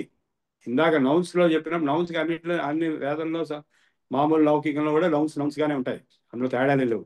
పోతే రూల్స్ ఏవైతే అప్లై అవుతాయో పాణిని రూల్స్ కొన్ని వేదానికి అప్లై కావు, కొన్ని వేరే విధంగా అప్లై అవుతాయి. అందుకే విభాష ఛందసి, బహుళం ఛందసి అని 2 సూత్రాలు పెట్టాడు. విభాష అంటే ఒకసారి ఈ సూత్రం వర్తించవచ్చు, వర్తించకపోవచ్చు. బహుళం ఛందసి అంటే ఈ సూత్రం వర్తించవచ్చు, వర్తించకపోవచ్చు, లేదా ఇంకోటేదో వర్తించవచ్చు. అంటే వేదం అనేది ప్రాచీనమైన భాష కాబట్టి ఈ రూల్స్ అన్ని లౌకిక సంస్కృతానికి చెప్పిన రూల్స్ అన్ని వేదానికి అప్లికబుల్ కావచ్చు, కాకపోవచ్చు, వేరే కావచ్చు. అవన్నీ చెప్పుకుంటూ వచ్చాడు. మొత్తం 4000 సూత్రాలను 8 అధ్యాయాల్లో. ఇంకో విచిత్రం ఏంటంటే ఇంత పెద్ద అర్థం ఎలా వస్తుంది అంటే ఇంత చిన్న సూత్రంలో చూ2 అని ఒక సూత్రం, 2 అక్షరాలు ఉన్నాయి ఇందులో. చూ2 అంతే. చూ అంటే చవర్గ అంటే చచ్చన, 2 అంటే టవర్గ టటడడ. ఈ చవర్గకి టవర్గకి ఏం జరుగుతుంది అనేది ఆ సూత్రం పైనుంచి కొన్ని సూత్రాలను తీసుకుని కలిపి రాసుకుంటే అప్పుడు పూర్తి అర్థం వస్తుంది. అది ఒక కోడింగ్ లాగా, సీక్రెట్ కోడ్ లాగా. అధికారం అని, అనువృత్తి అని ఒక్కొక్క సూత్రానికి చెప్తారు. ధాతో అని ఒక సూత్రం ఉంది, అది 5th చాప్టర్ 4th సెక్షన్ 160 సూత్రం వరకు అది ఉంటుంది. అంటే మధ్యలో ఏ సూత్రం మీరు తీసినా అది పక్కన వచ్చి కూర్చుంటుంది. ధాతో వర్తమానే లట్ లకార భవతి అని అర్థం చేసుకో. వర్తమానే లట్ అన్నప్పుడు ధాతువుల్లో వర్తమానంలో లట్ అనేది అంటే లట్ లకారం వర్తిస్తుంది అని అర్థం చేసుకో. ఇట్లా కొన్ని రూల్స్ వల్ల ఆ అష్టాధ్యాయిని పెద్ద పెద్ద అర్థాలు చిన్న చిన్న సూత్రాల నుంచి బయట తీసి. సో ఇది మొత్తము వ్యాకరణ అనేటువంటి వేదాంగం. మీకు సూక్ష్మ మోక్షంలాగా చెప్పాను. ఇది చాలా రోజులు కష్టపడి చదివితే కానీ రాదు. ఇంకోటి ఏంటంటే ఈ అష్టాధ్యాయి పద్ధతిని వదిలిపెట్టేసి ఈ కౌముది పద్ధతి అనేది అప్పాయి దీక్షల వారు ఏదో ప్రజలకు ఉపయోగంగా ఉంటుందని ఆయన రాసినటువంటిది, దానివల్ల ఇంకా కాంప్లికేట్ ఎక్కువైపోయి అసలు అష్టాధ్యాయిని వదిలిపెట్టేసి ఇదే పట్టుకుని వేలాడుతున్నారు, గైడ్ బుక్ పట్టుకుని వేలాడినట్టుగా టెక్స్ట్ బుక్ వదిలేసి. అందువల్లనే సంస్కృతం నేర్చుకోవడం చాలా కష్టమైంది. అది చిన్నప్పుడు అష్టాధ్యాయి పద్ధతిలో నేర్చుకుంటే ఈజీగా వస్తుంది, లేకపోతే రాదు. సో ఈ కౌముది పద్ధతి ఎక్కడైతే యూనివర్సిటీస్లో అని కూడా చెప్తున్నారో అది నీ ముక్కు ఎక్కడ ఉంది అంటే నా ముక్కు ఎక్కడ ఉంది అని చూపిస్తుంది. అది ప్రాబ్లం. అష్టాధ్యాయి పద్ధతి అనేది ఇక్కడ లేదు, ఇప్పుడు పోయింది. అది నార్త్ ఇండియాలో మటుకే ఉంది. అది కాశీలో అక్కడ నేను నేర్చుకునేది అష్టాధ్యాయి పద్ధతి నా చిన్నప్పుడు. చాలామంది నన్ను అడుగుతారు, నన్ను సంస్కృత పండితుడు అని చెప్పి అందరూ అంటారు. నన్ను అడుగుతారు, మేమండి మీరు ఎంఏ సంస్కృతం ఎక్కడ చదివారు? నేను అసలు ఎంఏ సంస్కృతమే చదవలేదు కాబట్టే నేను ఈరోజు ఈ సబ్జెక్ట్స్ అని ఉపన్యాసం చెప్పగలుగుతున్నాను. అవి చదివితే ఇవన్నీ రావు. ఇవన్నీ వచ్చినదంటే అష్టాధ్యాయి పద్ధతిలో నా చిన్నప్పుడు 12 ఏళ్ల వయసులో సరళతమ విధి అనేది బ్రహ్మదత్త జిజ్ఞాసు అనేటువంటి ఒక గురువు గారు తయారు చేసినటువంటి కాశీలో ఉన్నటువంటి ఒక పద్ధతి అక్కడ నేర్చుకున్న అతను ఇక్కడికి వచ్చి నాకు నేర్పడం వల్ల 12 ఏళ్ల వయసులో ఈ రోజు నేను సంస్కృతంలో సంభాషణ కూడా చేయగలను, ఉపన్యాసం కూడా ఇవ్వగలను. అనేక గ్రంథాలను నేను చదవటమే కాకుండా దాదాపు అన్ని గ్రంథాలని, చాలా గ్రంథాలను నేను ట్రాన్స్లేషన్ కూడా చేశాను. అంటే ఈ కౌముది బలహీనమైంది. నీ ముక్కు ఎక్కడ ఉంది, నా ఇక్కడ ఉంది అని చెప్పేటువంటి పద్ధతి. కానీ అందులోనే కొట్టుకు మెట్టాడే పరిస్థితి వచ్చింది ఇప్పుడు. కేవలం నార్త్ ఇండియాలో కోట్ల కాశీలో అక్కడ ఈ పాత పూర్వకాలపు అష్టాధ్యాయి పద్ధతి ఉంది. అది చిన్నప్పుడు నేర్చుకుంటే వస్తుంది, పెద్దవాడికి అసలు రాదు. సో ఇది చాలా జటిలమైనటువంటి విషయం వ్యాకరణ శాస్త్రం అనేది. ఈ కౌముది పద్ధతి వ్యాకరణ శాస్త్రం మూలంగానే సంస్కృతం జటిలం అయిపోయి అందరికీ అందుబాటులో లేకుండా పోయి అది అతి కష్టం మీద నేర్చుకునే పరిస్థితి. ఇది ఇప్పుడు వ్యాకరణ వేదాంగం గురించి చెప్పేశాను. ఇకపోతే శిక్షా, కల్పం, వ్యాకరణ, నిరుక్తం గురించి 5 నిమిషాలు చెప్తాము. ఈ వేద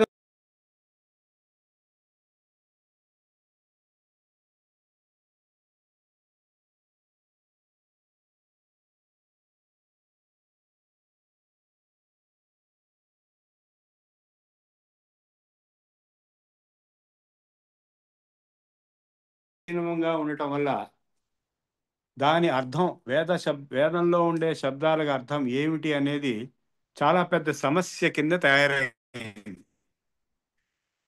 కూడా.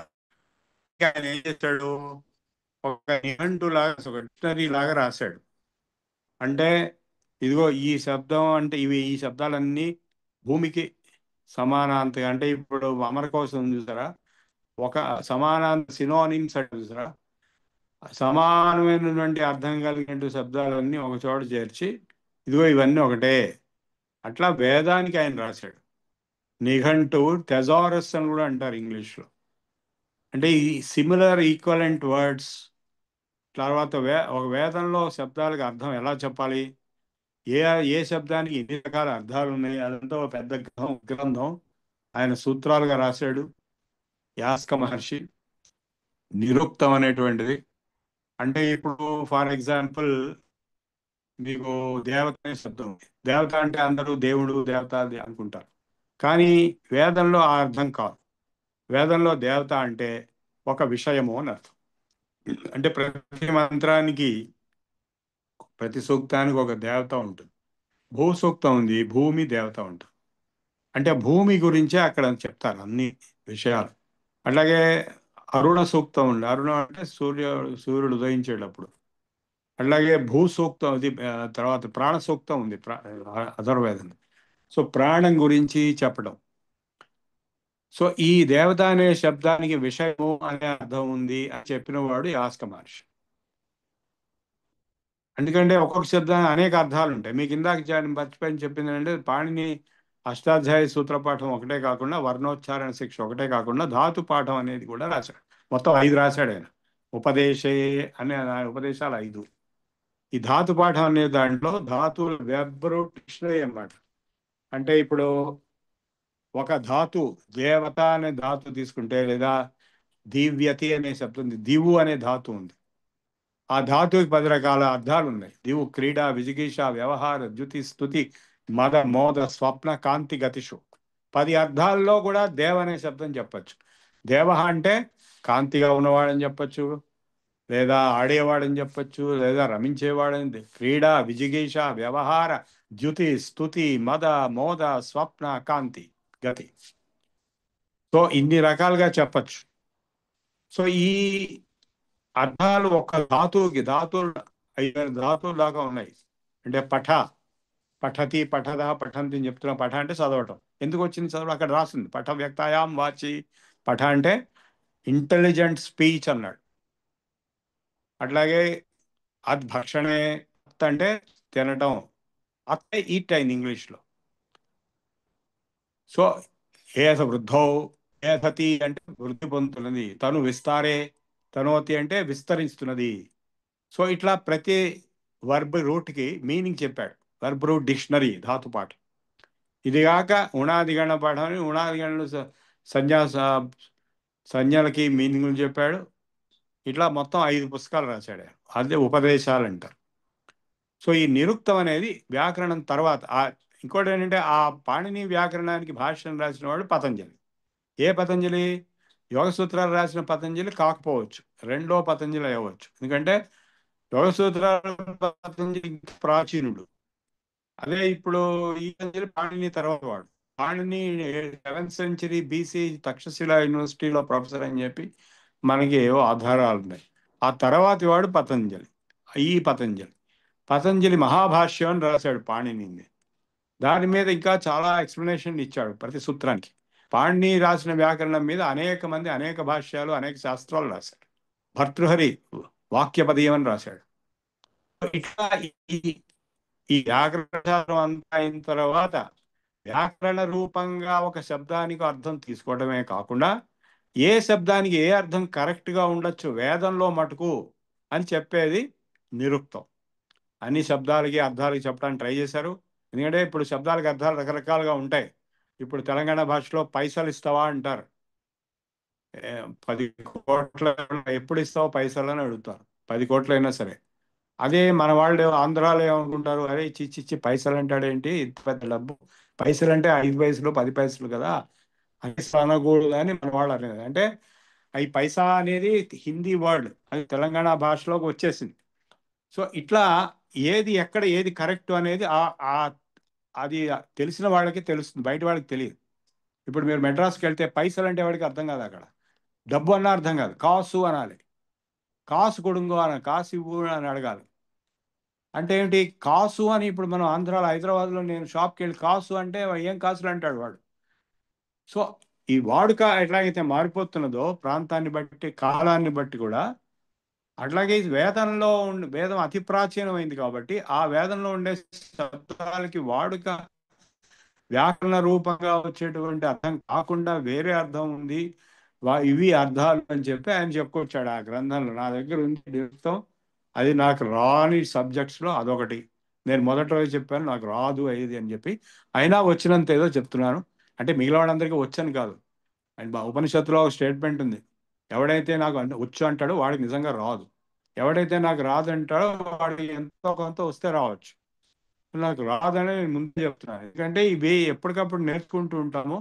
వ్యాకరణం చిన్నప్పుడు నేర్చుకున్నాను కాబట్టి మీకు వ్యాకరణం నుంచి ఇన్సైట్ చెప్పాను. నిరుక్తం అనేది చాలా కష్టమైంది, అందరికీ రాదు. చాలా మంది 100కి 99 మందికి ఎవరికి రాదు. అది వచ్చిన వాళ్ళు దాని గురించి ఎక్కువగా చెప్పగలరు. సో శిక్ష, కల్పం, వ్యాకరణం, నిరుక్తం, ఛందస్ కూడా నాకు రాని సబ్జెక్టే. అదేంటంటే తెలుగులో ఎట్లాగైతే ఉత్పలమాల, చంపకమాల ఇవన్నీ ఉన్నాయో, యమాత, భాజరాను, లఘు, గురు, 0-1 లాగా, వాటిని బట్టి మనం ఆ గణాలు 0-1-1-1-1-0 ఇట్లా గురు లఘు, లఘు గురు, గురు గురు లఘు, లఘు లఘు గురు, ఇట్లా యగణం, భగణం, మగణం, యమాత, రాజభానుస అని ఉత్పలమాలకి చెప్పా. అది ఛందశాస్త్రం తెలుగుకి. అదే సంస్కృతానికి, మామూలు సంస్కృతానికి శ్లోకాలు రాయడానికి వేదంలో మంత్రాలకి ఛందశాస్త్రం ఉంది. గాయత్రి ఛందస్సు అని ఒకటి ఉంటుంది, అనుష్ఠుప్ ఛందస్సు అని ఒకటి ఉంది, బృహతి ఛందస్సు అని ఒకటి ఉంది. ఆ రూల్స్ ప్రకారము ఆ మంత్రాలు కానీ ఆ శ్లోకాలు, అంటే వేదం బయట ఉన్న శ్లోకాలు సంస్కృతంలో, వేదం లోపల ఉండేవి మంత్రాలు, వాటిని వారు తయారు చేయడం జరిగింది. ఓం భూర్భువః స్వః తత్సవితుర్వరేణ్యం భర్గో దేవస్య ధీమహి ధియో యో నః ప్రచోదయాత్. ఓమాపో జ్యోతిరసో అమృతం బ్రహ్మ భూర్భువః సువరోం. ఈ మంత్రం ఇది ఎలా ఏ ఛందస్సులో రాశారు అంటే, ఇది ఉత్పలమాల, చంపకమాల, ఆట వెలది, ఇవన్నీ ద్విపద, ఇవన్నీ తెలుగులో ఉన్నట్టుగా సంస్కృతంలో ఇవన్నీ ఉన్నాయి. గాయత్రి ఛందస్సు అని ఒకటి, అనుష్ఠుప్ ఛందస్సు అని, బృహతి ఛందస్సు అని, ఇట్లా ఈ ఈ ఛందశాస్త్రం రాసిన వాడు పింగళుడు. ఆ పింగళుడు ఛందశాస్త్రంలో 0-1 కాన్సెప్ట్తో బైనరీ లాజిక్ అంతా చెప్పుకొచ్చాడు. అదే కాపీ కొట్టి కంప్యూటర్ సైన్స్లో డిమార్గన్స్ లాస్ అనేవి, బూలియన్ ఆల్జిబ్రా అనేది తర్వాత వచ్చింది. సో ఇది ఛందశాస్త్రం యొక్క సూక్ష్మమైనటువంటి పరిశీలన. ఇక జ్యోతిష్ శాస్త్రానికి వస్తే, రేపు మీకు పూర్తి జ్యోతిషాస్త్రం, వేదాంగమైనటువంటి జ్యోతిషాన్ని పూర్తిగా ఆకలింపు చేసుకున్నటువంటి జ్యోతిష్కులు సుందరి గారు మీకు తర్వాత పట్టాంగం కూడా ఆవిడ చెప్తారు. ఆవిడ మీకు జ్యోతిష్ శాస్త్రం గురించి చెప్తారు. అందులో నేను పైన చెప్పదలుచుకుంది ఏంటంటే, అందులో 2 భాగాలు ఉంటాయి, గోళాధ్యాయం, హోరాధ్యాయం. గోళాధ్యాయం అంటే పొజిషనల్ అస్ట్రానమీ, అబ్జర్వేషనల్ అస్ట్రానమీ. వాళ్ళు అబ్జర్వ్ చేశారు నక్షత్రాలని, గ్రహాలని, వాటి మూమెంట్స్ని చాలా కీన్గా అబ్జర్వ్ చేశారు. ఒక సమ్ కైండ్ ఆఫ్ టెలిస్కోప్స్ కూడా ఉండినాయి వాళ్ళకి చాలా వేల సంవత్సరాలు బట్టి. సో అన్ని గ్రహాలని ఎలా మూవ్ అవుతున్నాయి అబ్జర్వ్ చేశారు. దాన్ని బట్టి వాటి గ్రహ గమనం, గ్రహచారం, ఇవన్నీ కూడా లెక్కలు వేసి, వక్రచారం, మామూలు చారం, ఇవన్నీ కూడా రాసుకుని అవి క్యాల్కులేషన్లు చేసి దాన్ని బట్టి గ్రహణాలు చెప్పగలిగారు. ముందే చెప్తున్నారు. పంచాంగం చూస్తే ఎప్పుడు జరగబోతుంది ముందే చెప్తారు. లెక్కలు వేసి, గణకులు అని పేరు జ్యోతిష్కుడికి. లెక్కలు వేసి వేసి వేసి వేసి గ్రహణం ఎప్పుడు జరుగుతుంది, అమావాస్య ఎప్పుడు, పూర్ణం ఎప్పుడు, మొత్తం ముందే తెలుసు. అదే పంచాంగం. సో ఇది మొత్తం కలిసి దీన్ని గోళాధ్యాయం అంటారు. ఇది కాక హోరాధ్యాయం అంటే అబ్జర్వేషనల్ అస్ట్రానమీ కాక calculations of time and predictions also. Time అని ఇంగ్లీష్ శబ్దం హోరా అనే శబ్దం వచ్చింది. హోరా అంటే అహోరాత్ర అని తీసుకుంటే మధ్యలో హోరా అని వస్తుంది. అదే అంటే ఒక రోజు మొత్తం 24 గంటలు ఇదంతా ఏదవుతుందో, ఘడియలు, విఘడియలు, కాలము, కాష్టము, ఈ కాల గణన అంతా ఏదవుతుందో అదంతా కూడా హోరాధ్యాయం కింద వస్తుంది. ఇవన్నీ కాక లగధ మహర్షి ఒక ఉన్నటువంటి పరిస్థితి నెక్స్ట్ ఎలా ప్రెడిక్ట్ చేయాలంటే మ్యాథమెటిక్స్, వై f(x) ఫలానా ఈక్వేషన్ అన్నట్టుగా ఆయన చెప్పుకొచ్చాడు. ఇదంతా ఎలా చెప్పారు అంటే అబ్జర్వేషన్స్ చేసి, అనలైజ్ చేసి చెప్పారు.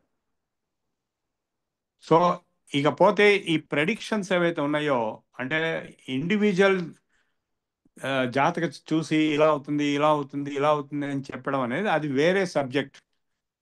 అది మామూలు గోళాధ్యాయం, హోరాలో రాదు, అది వేరే ఉంది. ప్రెడిక్షన్స్ దాన్ని సైంటిఫిక్గా ఒప్పుకోరు. మిగిలినవన్నీ సైన్సే. అస్ట్రానమీ ఇదంతా ప్యూర్ సైన్స్. ఆ పాత పూర్వకాలం. ఇప్పుడు కొత్తగా అస్ట్రానమీ వచ్చింది, దానికి దీనికి సరిపోతుంది. ఇప్పుడు కొత్తగా చాలా డెవలప్మెంట్స్ వచ్చాయి. పోతే ఈ ప్రెడిక్షన్స్ ఏవైతే ఉన్నాయో అవి సైన్స్ వాళ్ళకి ఒప్పుకోవడం లేదు ఇప్పుడు. ఇంకపోతే అది మనం అందరం పుట్టినప్పటి నుంచి చూస్తూనే ఉంటాము. అందులో కూడా సత్యం ఉండొచ్చు, ఉంటుంది అనుకుంటున్నాము. అంటే అబద్ధాలు చెప్పేవాళ్ళు కూడా చెప్తారు, తప్పులు చెప్పేవాళ్ళు చెప్తారు. ఏది తప్పు ఏది ఒప్పు అనేది మనకు తెలియదు. అందుకే మనం బాగా శాస్త్రం చదివిన వాళ్ళ దగ్గరే చెప్పించుకోవాలి. ఇవన్నీ చెప్పేది హోరాపరాశరం అని పరాశర మహర్షి రాసిన గ్రంథం ఉంటుంది. అది నేను కొద్దిగా చూశాను. నాకు ఈ జ్యోతిష్ శాస్త్రం రాదు. సుందర్ గారు జ్యోతిష్కురాలు కాబట్టి, ఆవిడకి అదే ప్రొఫెషన్ కాబట్టి ఆవిడని చెప్పమని చెప్పాను. రేపు నా లెక్చర్ బదులు ఆవిడ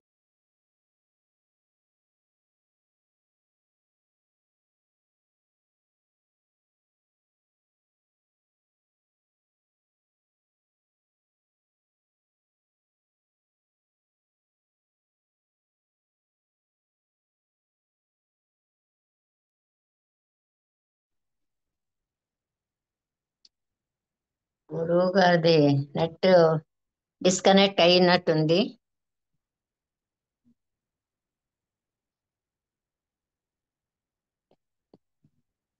ఒక 2 నిమిషాలు వెయిట్ చేద్దాం. ఆ సౌండ్ వినపట్లేదండి.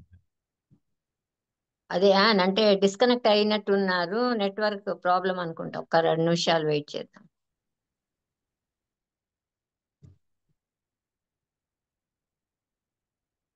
ఇదివరకు కూడా సార్ వారి దానిలో కొద్దిగా అక్కడక్కడ బ్రేక్ వస్తుందమ్మా. పదం ఏం చెప్తున్నారో అర్థం కాదు. అది ఇవాళ కొంచెం నెట్వర్క్ ప్రాబ్లం ఉన్నట్టుంది. ముందు నుంచి నాకే ఉందేమో అని అనుకున్నాను నేను అలాగా. అదర్వైజ్ చాలా క్లారిటీతో వస్తుంది సార్ది. ఒకసారి కాల్ చేస్తాను గురువు గారు.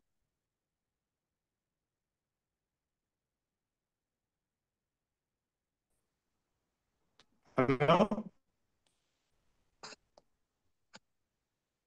గురుగారు చెప్పండి.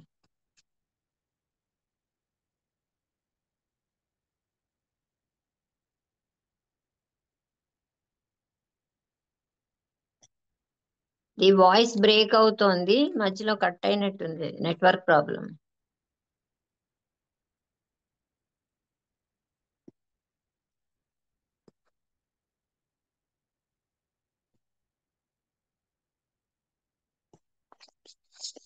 హలో, వచ్చిందా?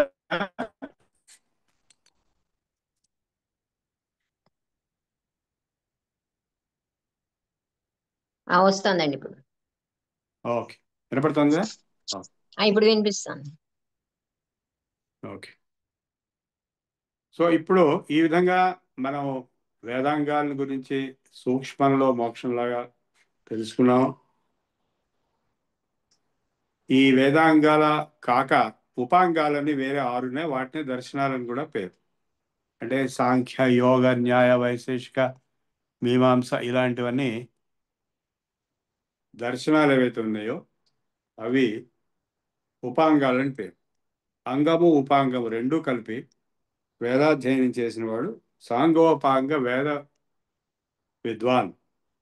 ఇది చేయడానికి ఒక 24 ఏళ్ళు 25 ఏళ్ళు పడుతుంది. పూర్వకాలం కాశీలో చేసేవారు.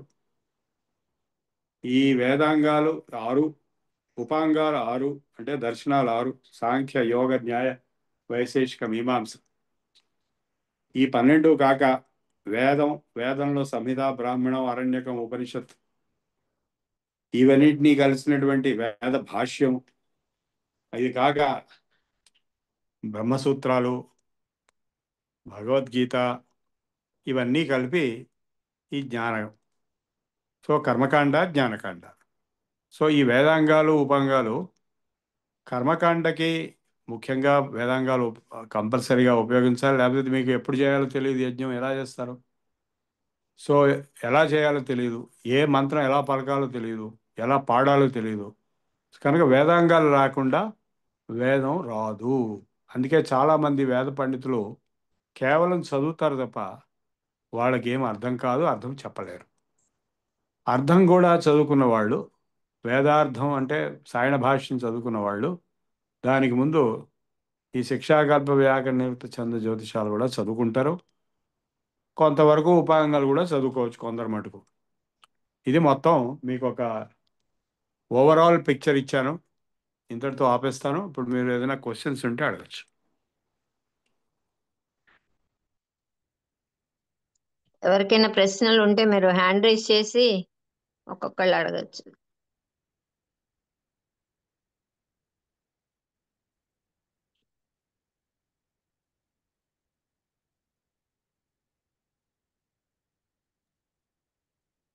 ఫీల్ ఫ్రీ, ఏదైనా అడగచ్చు. ఈ స్క్రీన్ పెద్ద చేయండి.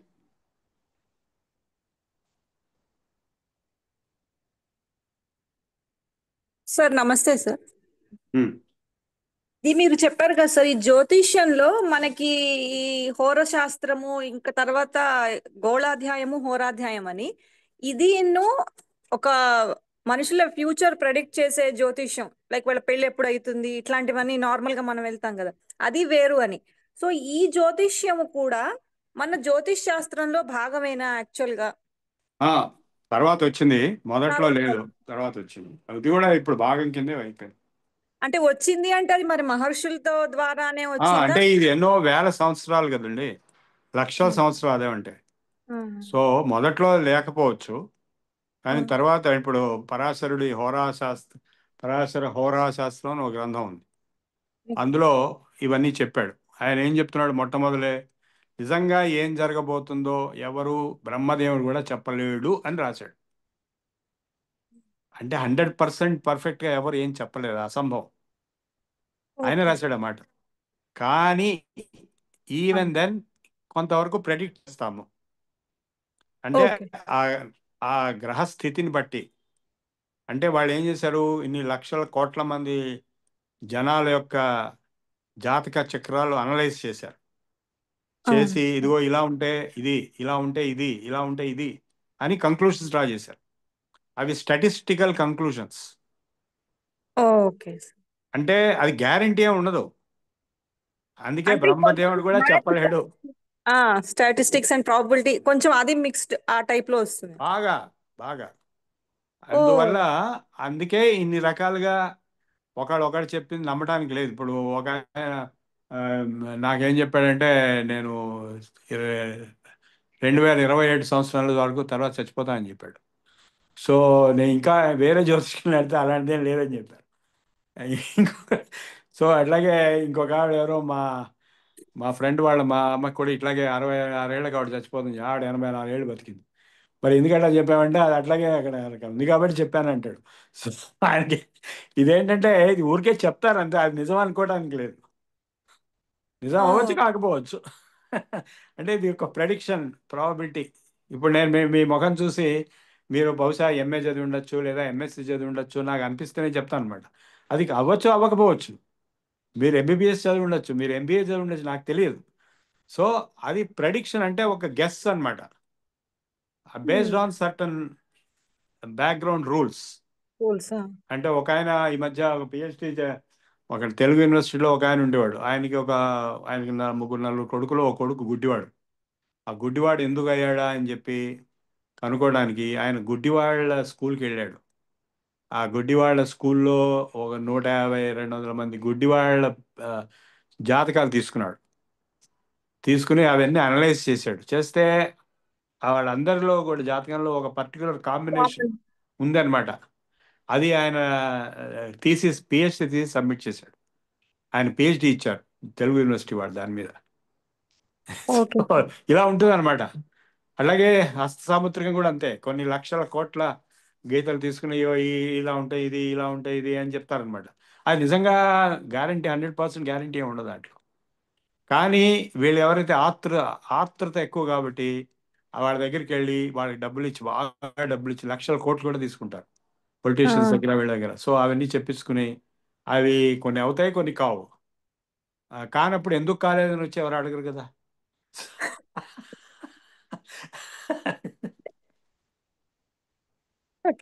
Okay, next. ఇంకొక క్వశ్చన్ సార్, మీరు 12 ఇయర్స్ కి పాణిని గారి అష్టాధ్యాయి నేర్చుకున్నారు అన్నారు. ఇప్పుడు ఇప్పటి కాలం పిల్లలకి విత్ ఈ కరెంట్ సబ్జెక్ట్స్, ఈ ఐఐటి కాంపిటీషన్స్ ఇవన్నీ తోటి అది నిజంగా పాసిబుల్ అవుతుందా సార్ పిల్లలకి నేర్పించడానికి సంస్కృతము అంటే ఈ అష్ట లక్కీగా మా టైంలో 12 ఏళ్ళకి ఐఐటి కాంపిటీషన్ లేదు. అంటే ఆ టైంలో నేను 67 గురించి మాత్రం. కోరుకోగలుగుతారా? సో ఏ టైంలో అంటే ఎప్పుడు అంటే ఐఐటి అనేది ఇంటర్మీడియట్ లెవెల్లో వస్తుందండి, అవును సార్, అవును. స్కూల్ లెవెల్లో రాదు. అవును. స్కూల్ లెవెల్లో డెఫినెట్గా ఎక్కువ టైం ఉంటుంది. సో ఆ టైంలో కనుక ఇలాంటివి నేర్చుకోగలిగితే, ఇప్పుడు నేను చెప్పే కదా, అలాంటివి దొరకడం కూడా చాలా కష్టం. మామూలు సంస్కృతం నేర్పించేవాళ్ళు కోకోలో మీరు కూడా నేర్చుకుంటున్నారు, అది మామూలు. ఉమ్. అందులో ఇదంతా ఉండదు. సో మామూలులో ఇదంతా ఉండదు. హలో. ఆ, సో వినిపిస్తుంది. మామూలులో ఏంటంటే ఏవో సింపుల్గా చెప్పేసి అయిపోయిందంటారు. చెప్తారా? తూతూ మంత్రం, తుమ్మాక మంత్రం అని అట్లాంటిది అనమాట అది. సో అసలు అయినటువంటిది పాణిని అష్టాధ్యాయి పద్ధతి. అది సరళతమ విధి అనే ఒక పద్ధతి ఉంది. అది కేవలం కొద్దిమంది, మీరు మీ ఇంటర్నెట్లో చూస్తే దొరుకుతుంది. సరళతమ విధి అనేటువంటి కొన్ని వీడియోలు ఉంటాయి. మీరు మా టీచర్ ధర్మానంద శాస్త్రి ఆయన ఉండేవాడు. ఆయన చెప్పినవి ఇప్పటికీ ఉన్నాయి వీడియోలు. ఆయన ఓకే. గురువు బ్రహ్మదత్త జిజ్ఞాసను కాశీలో ఉండేవాడు. ఆయన ఆ, కూతురు పుష్పా దీక్షిత్ అని ఆవిడ ఒక మెథడ్ మొదలైంది. పౌష్ప్య అని ఆవిడ రాయ్పూర్లో ఉంటుంది. మీరు ట్రై చేయండి. పాణ్య అష్టాధ్యాయి, సరళతమ విధి, ఆ. పుష్పా దీక్షిత్, ఇవన్నీ మీకు ఇప్పుడు యూట్యూబ్లో అన్నీ దొరుకుతాయి. కానీ ఏది ఎంత నేర్చుకుంటారో అది మా పద్ధతి వేరే. అప్పుడు మేము 3 నెలలు క్లాస్లో నేర్చుకున్నాము రోజు. సో నాకు 12 ఏళ్ళు, మిగిలిన నా క్లాస్మేట్స్ అందరూ 70-80 ఏళ్ళ వాడు ఉండేవాళ్ళు. నాకు ఒక్కడికి ఎంతవరకు అర్థమయ్యేది, మిగిలిన వాడికి అది అర్థమయ్యేది. Okay, next. Thank you sir. ఎవరికైనా ఉన్నాయండి ప్రశ్నలు? అన్మ్యూట్ చేసుకుని అడగండి. హ్యాండ్ రైజ్ నమస్తే చేయలేదు అండి, నా ఎవరు. పేరు సరోజ. ఆ, అడగండి. ఇప్పుడు ఈ జ్యోతిష్ శాస్త్రం గురించి మీరు చెప్పినట్టు మనకి అవ్వచ్చు కాకపోవచ్చు అనే ఒక విధమైన అంబిగ్యూటీ ఉండడం, కానీ చాలా చాలా దాంట్లో ఇన్ డెప్త్ చదువుకున్న వాళ్ళు కూడా కొంత మటుకు చెప్పినవి ప్రెడిక్షన్స్ తప్పు అవ్వచ్చు, అయ్యే అవకాశాలు ఉన్నాయి అని అన్నారు కదా. ఇప్పుడు శాస్త్రము అంటే సైంటిఫిక్ గా అని మనం అంటూ ఒక డౌట్ గాని ఒక అంబిగ్యూటీ గాని మనమే క్రియేట్ చేసుకుంటున్నట్టు అవుతుంది కదా, అవ్వచ్చు కాకపోవచ్చు అన్నప్పుడు. అంటే ఇప్పుడు అందుకే నేను ముందే చెప్పాను, ఈ లాస్ట్ పోర్షన్ ఏది ఉందో అది సెన్స్ కింద రాదు అని చెప్పాను. అదే దాని ఆథెంటిసిటీ ఫస్ట్ మనము పోర్షన్ ఇంత లేదా డెప్త్ ఫస్ట్ లో పోర్షన్ మనం అదే ఉన్న మీకేం సబ్జెక్ట్. చెప్పాను నేను. మొదటి ఏదైతే ఉన్నాయో గోళాధ్యాయం అనేది అబ్జర్వేషనల్ అస్ట్రానమీ. అంటే ప్లానెట్స్ని అబ్జర్వ్ చేసి ఎప్పుడు ఏ ప్లానెట్ ఎట్లా మూవ్ అవుతుంది, ఎప్పుడు గ్రహణం వస్తుంది, ఇవన్నీ 100% సైంటిఫిక్. ఇప్పుడు సైన్స్లో కూడా అదే జరుగుతుంది. ఓకే, అస్ట్రానమీ అనేది సబ్జెక్ట్ ఉందో, మీరు అస్ట్రానమీ చదువుకుంటే ఇవే చదువుతారు అక్కడ కూడా. Positional astronomy, observational astronomy, planetary movements, calculations, planetary motion, ఇవన్నీ భాస్కరాచార్యుడు, వరాహమిహిరుడు వీళ్ళందరూ వాళ్ళ గ్రంథాల్లో రాశారు సిద్ధాంతాలు. భీష్ముడు కూడా పైతామహ సిద్ధాంతం అందులో రాశాడు. అక్కడెక్కడ ఈ ప్రెడిక్షన్స్ గురించి లేదు. ఈ ప్రెడిక్షన్స్ గురించి వచ్చింది వేరే కొన్ని శాస్త్రాలు ఉన్నాయి. అందులో అన్నిటికంటే ప్రామాణికమైంది హోరా పరాశరం. పరాశరుడు రాసిన హోరా శాస్త్రం. అందులో ఆయన ముందే చెప్పేస్తాడు, బ్రహ్మ కూడా ఎగ్జాక్ట్గా ఏం జరగబోతుందో చెప్పలేడు. ఎందుకంటే అనేక ఫ్యాక్టర్స్ ఉంటాయి. వాళ్ళు ఇప్పుడు ఫర్ ఎగ్జాంపుల్ మీరు రెయిన్ఫాల్ డేటా తీసుకుని, హైదరాబాద్లో 10 ఏళ్ల రెయిన్ఫాల్ డేటా డైలీ తీసుకుని రేపు రెయిన్ వస్తుందో లేదా మీరు చెప్పచ్చు. కానీ నిజంగానే వస్తుందో లేదో ఎవరు చెప్పలేరు. రావచ్చు, రాకపోవచ్చు. సో ఇప్పుడు మన వాతావరణ శాఖ వాళ్ళు చెప్పేది యూజువల్గా తప్పుగా చెప్తారు, ఆపోజిట్ చెప్తారు. బాగా వర్షాలు వస్తాయని చెప్పినప్పుడు వర్షాలు రావు, వర్షాలు లేనప్పుడు వర్షాలు ఇట్లా జరుగుతుంది. అది సహజం. సో ఈ ప్రెడిక్షన్ అనేది సైన్స్లో కూడా అంతే, ఇక్కడ కూడా అంతే. ఎందుకంటే ఒక పర్టికులర్ డేటా బేసిస్ మీద ఒక ప్రెడిక్షన్ జరుగుతోంది. ఆ డేటా పర్ఫెక్ట్ కాకపోవచ్చు, ఆ డేటా కంప్లీట్ కాకపోవచ్చు, తర్వాత అనేకమైనటువంటి అనుకోని సంఘటనలు జరగచ్చు. అర్థమైంది నేను చెప్పింది మీకు? అర్థమైందండి, మీకు ఒక అర్థమైంది. ఎగ్జాంపుల్ చెప్తాను. ఫర్ ఎగ్జాంపుల్, ఒకసారి ఢిల్లీలో ఆనియన్ ప్రైజెస్ పెరిగిపోవడం వల్ల గవర్నమెంట్ పడిపోయింది. అది చూసి చంద్రబాబు నాయుడు ఇక్కడ కూడా ఆ పరిస్థితి రాకూడదు, రైస్ ప్రైజెస్ ఒక స్టేట్లో పెరగడం మొదలెట్టిన ఆయన సీఎంగా ఉన్నప్పుడు. అది అది మమ్మల్ని పిలిచి అడిగాడు, ఎంత రైస్ ఎంత అవుతుంది ఎలక్షన్ టైంకి, రైస్ ధర ఎంత అవుతుందని అడిగాడు. అప్పుడు మేము క్యాల్కులేషన్స్ చేసి, అంటే జ్యోతిష్గా కాదు, కంప్యూటర్ సైన్స్ బేసిస్ మీద క్యాల్కులేషన్స్ చేసి ఇంత అవుతుందని చెప్పాం. సో చెప్పినందుకు ఆయన ఏం చేశాడు, ఆ రైస్ మిల్లర్స్ అందరినీ పిలిచి హోర్డింగ్ చేయకూడదు, అది ఇది ఏవో కొన్ని స్టెప్స్ కలెక్టర్లకు ఆదేశాలు ఇచ్చి అది పెరగకుండా చేశాడు. పెరగకుండా చేయడం వల్ల ఆయన ఎలక్షన్లో గెలిచాడు. సో ఇలాంటి వాటికి పనికొస్తుంది, అంటే ప్రికాషన్స్కి. ఇప్పుడు ఆయన నాకు 27 డిసెంబర్లో నేను పోతానని చెప్పాడు ఒక ఆయన. ఏం చేసినా సరే చివరికి ఒకటే చెప్పాడు, మీ ఆవిడ మాంగళ్య బలం ఉంటే నువ్వు బతుకుతావు అన్నాడు.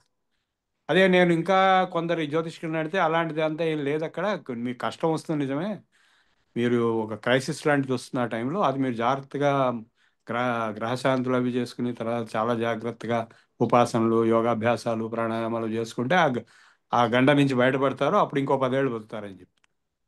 సో ఇది రకరకాలుగా ఉంటుంది, అది సబ్జెక్టే అటువంటిది. సో ఇది ఆయన పోతాడని చెప్పిన ఆయన్ని తప్పటానికి లేదు, ఒక విధంగా మంచిగా చెప్పాడు. ఎందుకంటే ప్రికాషన్ తీసుకుంటాం మనం. ఆ టైంలో మనకి గండం ఉంది కాబట్టి మనం చాలా జాగ్రత్తగా ఉండాలి, దానికి జపాలు చేయాలి, తపాలు చేయాలి, హోమాలు చేయాలి, లేదా ఇదిగో మా ఆవిడే ఇదంతా ఒక ప్రికాషన్ రెడీ అరేంజ్మెంట్ వస్తుంది. సో ఉపసంహరణలో ఏదైనా ప్రక్రియ. అంటే అది వీళ్ళు అందరూ కూడా ఇప్పుడు నాడీ జ్యోతిష్యులు ఉంటారు, వాళ్ళ దగ్గరికి వెళ్తే వాళ్ళు మీ పూర్వజన్మలో చేసిన పాపాలని చెప్తారు. మర్డర్ చేసావు, అది చేసావు, ఇది చేసావు, కాబట్టి ఇదిగో నీకు ఇవన్నీ వచ్చినాయి, ఈ బాధలన్నీ వచ్చినాయి ఈ జన్మలో. కాబట్టి ఏం చేయాలి అంటే అప్పుడు మాకు వెళ్ళినప్పుడు 17 స్టెప్స్ చెప్పారు. ఆ కుంభకోణం వెళ్ళి 17 టెంపుల్స్లో 17 రకాల పూజలు, పునస్కారాలు, జపాలు, హోమాలు, అభిషేకాలు ఇవన్నీ చేసాం. ఆ తర్వాత వాళ్ళు చెప్పినట్టే పెళ్ళి అయింది. పెళ్ళి కానప్పుడు చేసాం ఇదంతా.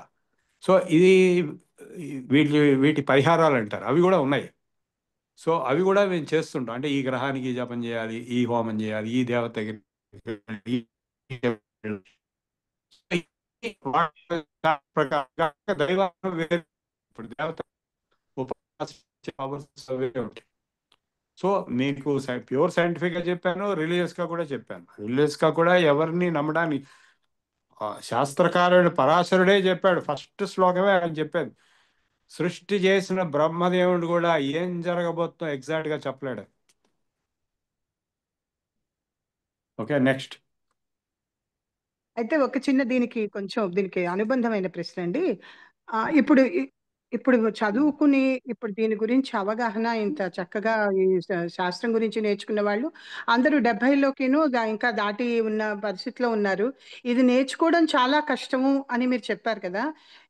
ఇప్పుడు ఈ సైన్స్ నమ్మట్లేదు, ఇప్పుడున్న ప్రపంచంలో నమ్మకం తగ్గిపోయింది అన్న ఇంత అద్భుతమైన శాస్త్రం ఇన్ని కోట్ల సంవత్సరాల నుంచి ఉన్నదానికి ఇప్పుడు వాట్ ఈస్ ద ఫ్యూచర్ అండి? అది ఎలా ఉంటుంది ఏమిటి?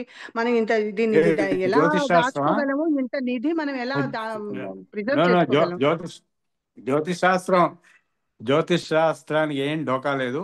నేర్చుకునే వాళ్ళు నేర్చుకుంటూనే ఉన్నారు, చెప్పుకునే వాళ్ళు చెప్పుకునే ఉన్నారు. ఎందుకంటే మనుషులందరికీ ఒక బలహీనత ఉంది, ఏం జరుగుతుంది భవిష్యత్తులో తెలుసుకోవాలి. అనేది ఒక ప్రశ్న. అందుకోసం ఎప్పుడూ వాళ్ళ క్లయింట్ ఉంటారు. లక్షలు కోట్లు గడించిన వాళ్ళు ఉన్నారు, పెద్ద పెద్ద సీఎంస్, ప్రైమ్ మినిస్టర్స్ దగ్గర నుంచి అందరూ జ్యోతిష్యం మీదే ఆధారపడి ఉంటారు. సో ఆ శాస్త్రానికి డోకా లేదు, ఎప్పటికీ ఉంటుంది. వాడు చేసే వాళ్ళకి డబ్బు కూడా ఎప్పటికీ వస్తూనే ఉంటుంది. అది ఎంత నిజం ఎంత అబద్ధం అనేది ఎంత ప్రశ్న. సమర్థత ఉంది వాళ్ళకి అనేదే క్వశ్చనబుల్. అది కూడా 100% ఎవరు చెప్పలేరు. అది ఆయన శాస్త్రకారుడే అన్నాడు అన్నమాట, బ్రహ్మదేవుడు కూడా చెప్పలేడు. 100% పర్ఫెక్షన్ తో ప్రెడిక్షన్ ఎవరు కరెక్ట్ గా చెప్పలేరు. కొంతవరకు చెప్తారు, అది పని చేయొచ్చు, కొంతవరకు పని చేయొచ్చు, ఇదంతే. చాలా ధన్యవాదాలండి. Right. Thank you so much.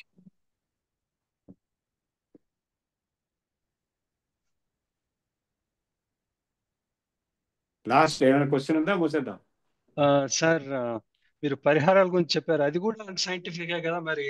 Extending explanation, పరిహారం కూడా ఒక రకంగా అన్సైంటిఫిక్ ప్రిస్క్రిప్షన్ ఆఫ్ ప్రొసీజర్స్, అంతే అంటారా? అంటే సైన్స్ కి అందని విషయాలు కొన్ని ఉన్నాయి. ఇప్పుడు కర్మ అనేది ఉంది. ఇప్పుడు మెయిన్ గా ఇక్కడ రహస్యం ఏంటంటే, ఈ తెలుగులో సామెత ఉంది, మీరే ఉంటారు, కర్మమున పుట్టు జంతువు కర్మమున చచ్చు. సో కర్మను బట్టే అన్నీ జరుగుతాయి. అంటే అది అది scientific principle, cause and effect. మనం పూర్వం చేసిన దాన్ని బట్టే అన్నీ తర్వాత జరుగుతాయి, అవునా కదా? కాజ్ ఉంటేనే ఎఫెక్ట్ వస్తుంది. అది బెటర్ కాజాలిటీ ప్రిన్సిపల్ అంటారు. కారణాభావాత్ కార్యాభావ అని వైశేషికంలో సూత్రం కూడా. కారణం లేకుండా కార్యం ఉండదు అనేది సైంటిఫిక్ స్పిరిట్, అవునా కదా? అవును. సో ఆ బేసిస్ మీద ఇక్కడ ఏంటంటే, ఈ జన్మలో మనం పుట్టినప్పుడు పూర్వజన్మలో చేసినటువంటి మంచి చెడు కర్మల వల్ల రిజల్ట్ గా మనం పుట్టాము. దానికి ప్రూఫ్ ఏంటి అంటే, మెటర్నిటీ హాస్పిటల్లో దానికి ప్రూఫ్ ఉంటుంది. మీరు మెటర్నిటీ హాస్పిటల్కి వెళ్తే, ఆయన శంకరాచార్య గారు మెటర్నిటీ హాస్పిటల్ అడ్రస్ ఇచ్చి అక్కడికి వెళ్ళి ప్రూఫ్ ఉంది. అక్కడ అప్పుడే పుట్టినటువంటి, ఒకే క్షణంలో పుట్టినటువంటి అనేక మంది శిశువులు అనేకమైనటువంటి పరిస్థితుల్లో పుట్టారు, వివిధ పరిస్థితుల్లో పుట్టారు. కొందరు బాగా డబ్బులలో పుట్టారు, కొందరు బిక్కిలో పుట్టారు, కొందరు నిరక్షరాలు, కొందరు దరిద్రంలో పుట్టారు, కొందరు వికలాంగులై పుట్టారు. ఎందుకు అలా పుట్టారు? అందరూ ఒకేసారి పుట్టారు ఒకే చోట. సో జాతకం ఒకటే ఉండాలి కదా? కాదు, వాడి కర్మ వేరు. ఇద్దరు ట్విన్స్ ఉన్నా సరే ఒకే జాతకం ఉండదు వాడికి. సో వాడు ఎవరి కర్మ వాడు అనుభవించాలి. ఆ కర్మ చూపించేదే జాతక చక్రం, హారోస్కోప్. సో ఆ కర్మలకి పరిహారం వీళ్ళకి జ్యోతిష్కులకి ఏం తెలుస్తుందంటే, వీడికి ఇదిగో రాహు ప్రాబ్లం ఉంది కాబట్టి వీడికి దుర్గాదేవి ఉపాసన చేయాలి, వీడికి శని ప్రాబ్లం ఉంది కాబట్టి వీడు రుద్రాభిషేకం చేయాలి అనేది వాళ్ళకి ముందే తెలుసు. ఒక పెద్ద బుక్ ఉంటుంది వాళ్ళ దగ్గర. సో వాళ్ళు చెప్తారు, అబ్బాయి నీకు ఈ ప్రాబ్లం ఉంటుంది కాబట్టి నువ్వు ఇది చెయ్యి. అలా చేయడం వల్ల కొంతవరకు ఉపశమనం వస్తుంది, డెఫినెట్గా వస్తుంది. చేసిన వాళ్ళు ఉన్నారు, ఉపశమనం వచ్చిన వాళ్ళు. అందుకే అసలు టెంపుల్స్ నడుస్తున్నదే అందుకు. జ్యోతిష్ శాస్త్రం లేకపోతే ఎవరు జపాలు తపాలు హోమాలు చేయించే అవసరమే లేదు, టెంపుల్స్కి వెళ్ళాల్సిన అవసరమే లేదు. సో వాళ్ళే చెప్తారు ఇక్కడ ఏం చేయాలి, ఇట్లా చేయాలి, దానివల్ల ఏమిటి ఉపయోగము. అంటే ఆపోజిట్ అనమాట. ఇప్పుడు ఆయుర్వేదంలో లాగా, ఇప్పుడు మీకు జలుబు చేసి దగ్గు వస్తే బాగా దగ్గుతున్నారు అనుకోండి, అప్పుడు ఏం చేయాలి? వేడి వేడి పాలల్లో మీరు వెళ్ళేసి తాగాలి. సో దానికి ఆపోజిట్ అనమాట. అదే ఎండ దెబ్బ వచ్చి పడిపోతారు అనుకోండి, అప్పుడు ఏం చేయాలి? ఐస్ పెట్టుకోవాలి, ఆపోజిట్ ఎండకి. సో అట్లా ఇక్కడ కూడా ఎట్లాగైతే ఈ త్రిదోషాలని నివృత్తి చేయడానికి ఆయుర్వేదంలో ట్రీట్మెంట్స్ ఉన్నాయో, ఇక్కడ ఈ పూర్వజన్మ కర్మదోషాలని నివృత్తి చేయడానికి కొన్ని ట్రీట్మెంట్స్ ఉన్నాయి. అవి చేసి, అంటే దానాలు, ధర్మాలు, జపాలు, హోమాలు, దేవతార్చనలు, అభిషేకాలు, పూజలు, పురస్కారాలు, వ్రతాలు, నోములు, ఇవన్నీ ఇవి చేయడం వల్ల ఇంత సైకలాజికల్ లెవెల్లోనూ, డీప్ సైకలాజికల్ లెవెల్ పాస్.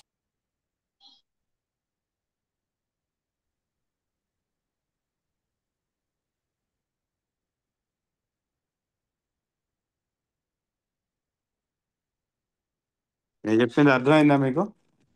అర్థమైంది సార్, థ్యాంక్ యూ.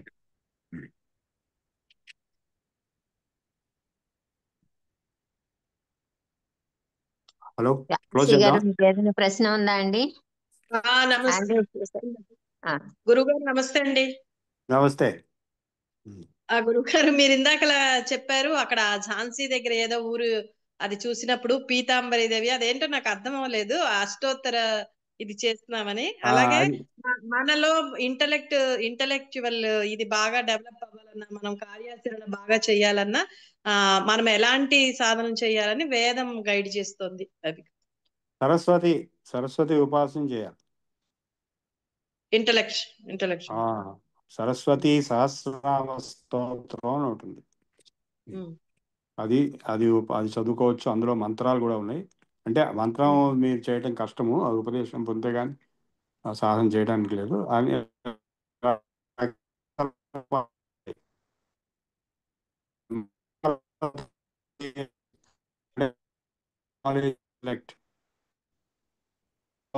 అనేక రకాల బ్రేక్ అవుతుంది సార్. ఉపాసన. వాయిస్ చాలా బ్రేక్ అవుతుంది గురుగారు.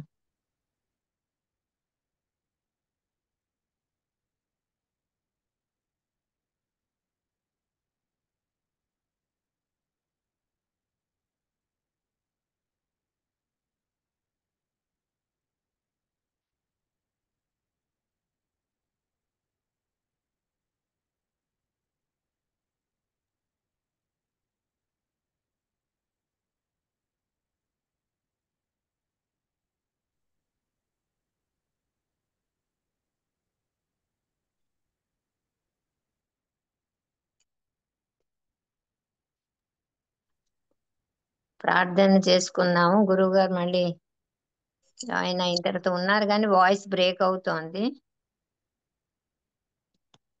5 నిమిషాలు చూసిన తర్వాత ఇంకా ఏమైనా ప్రశ్నలు ఉంటే ప్రార్థన అయిన తర్వాత అడుగుదాం. హిమబిందు గారు, మ్యామ్ వీడియో ఆన్ చేసుకోండి.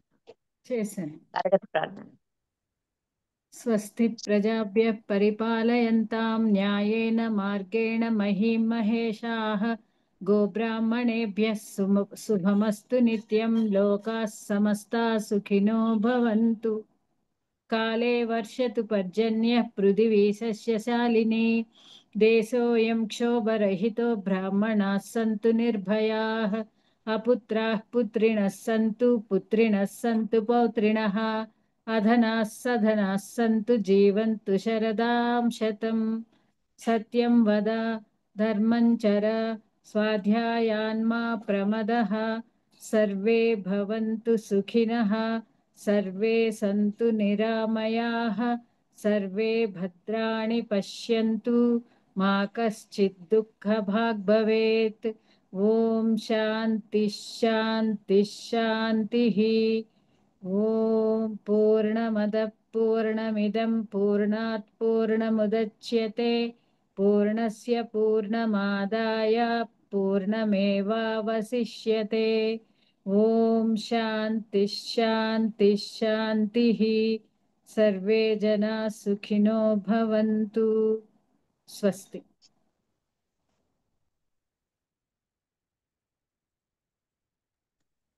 ధన్యవాదాలు హిమబింద్ గారు.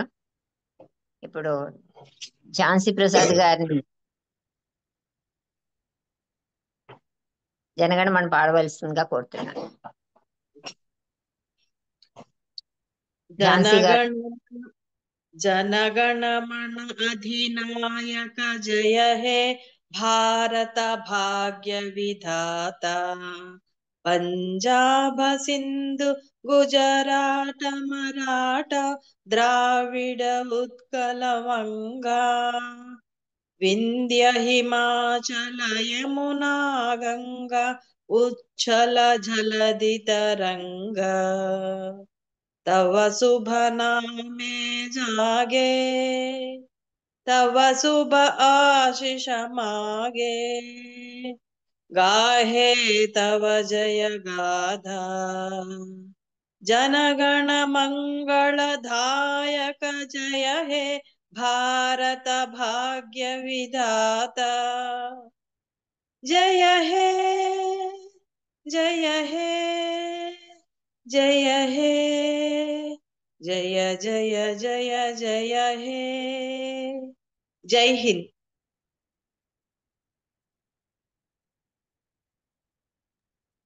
ధన్యవాదాలండి. ఇంకెవరికైనా ఏమైనా ప్రశ్నలు ఉంటే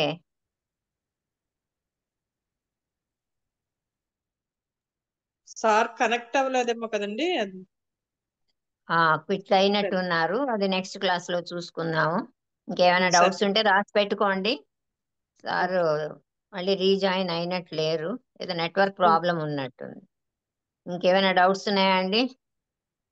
క్లాస్కి రిలేటెడ్ రికార్డింగ్ ఆఫ్ చేస్తున్నాను.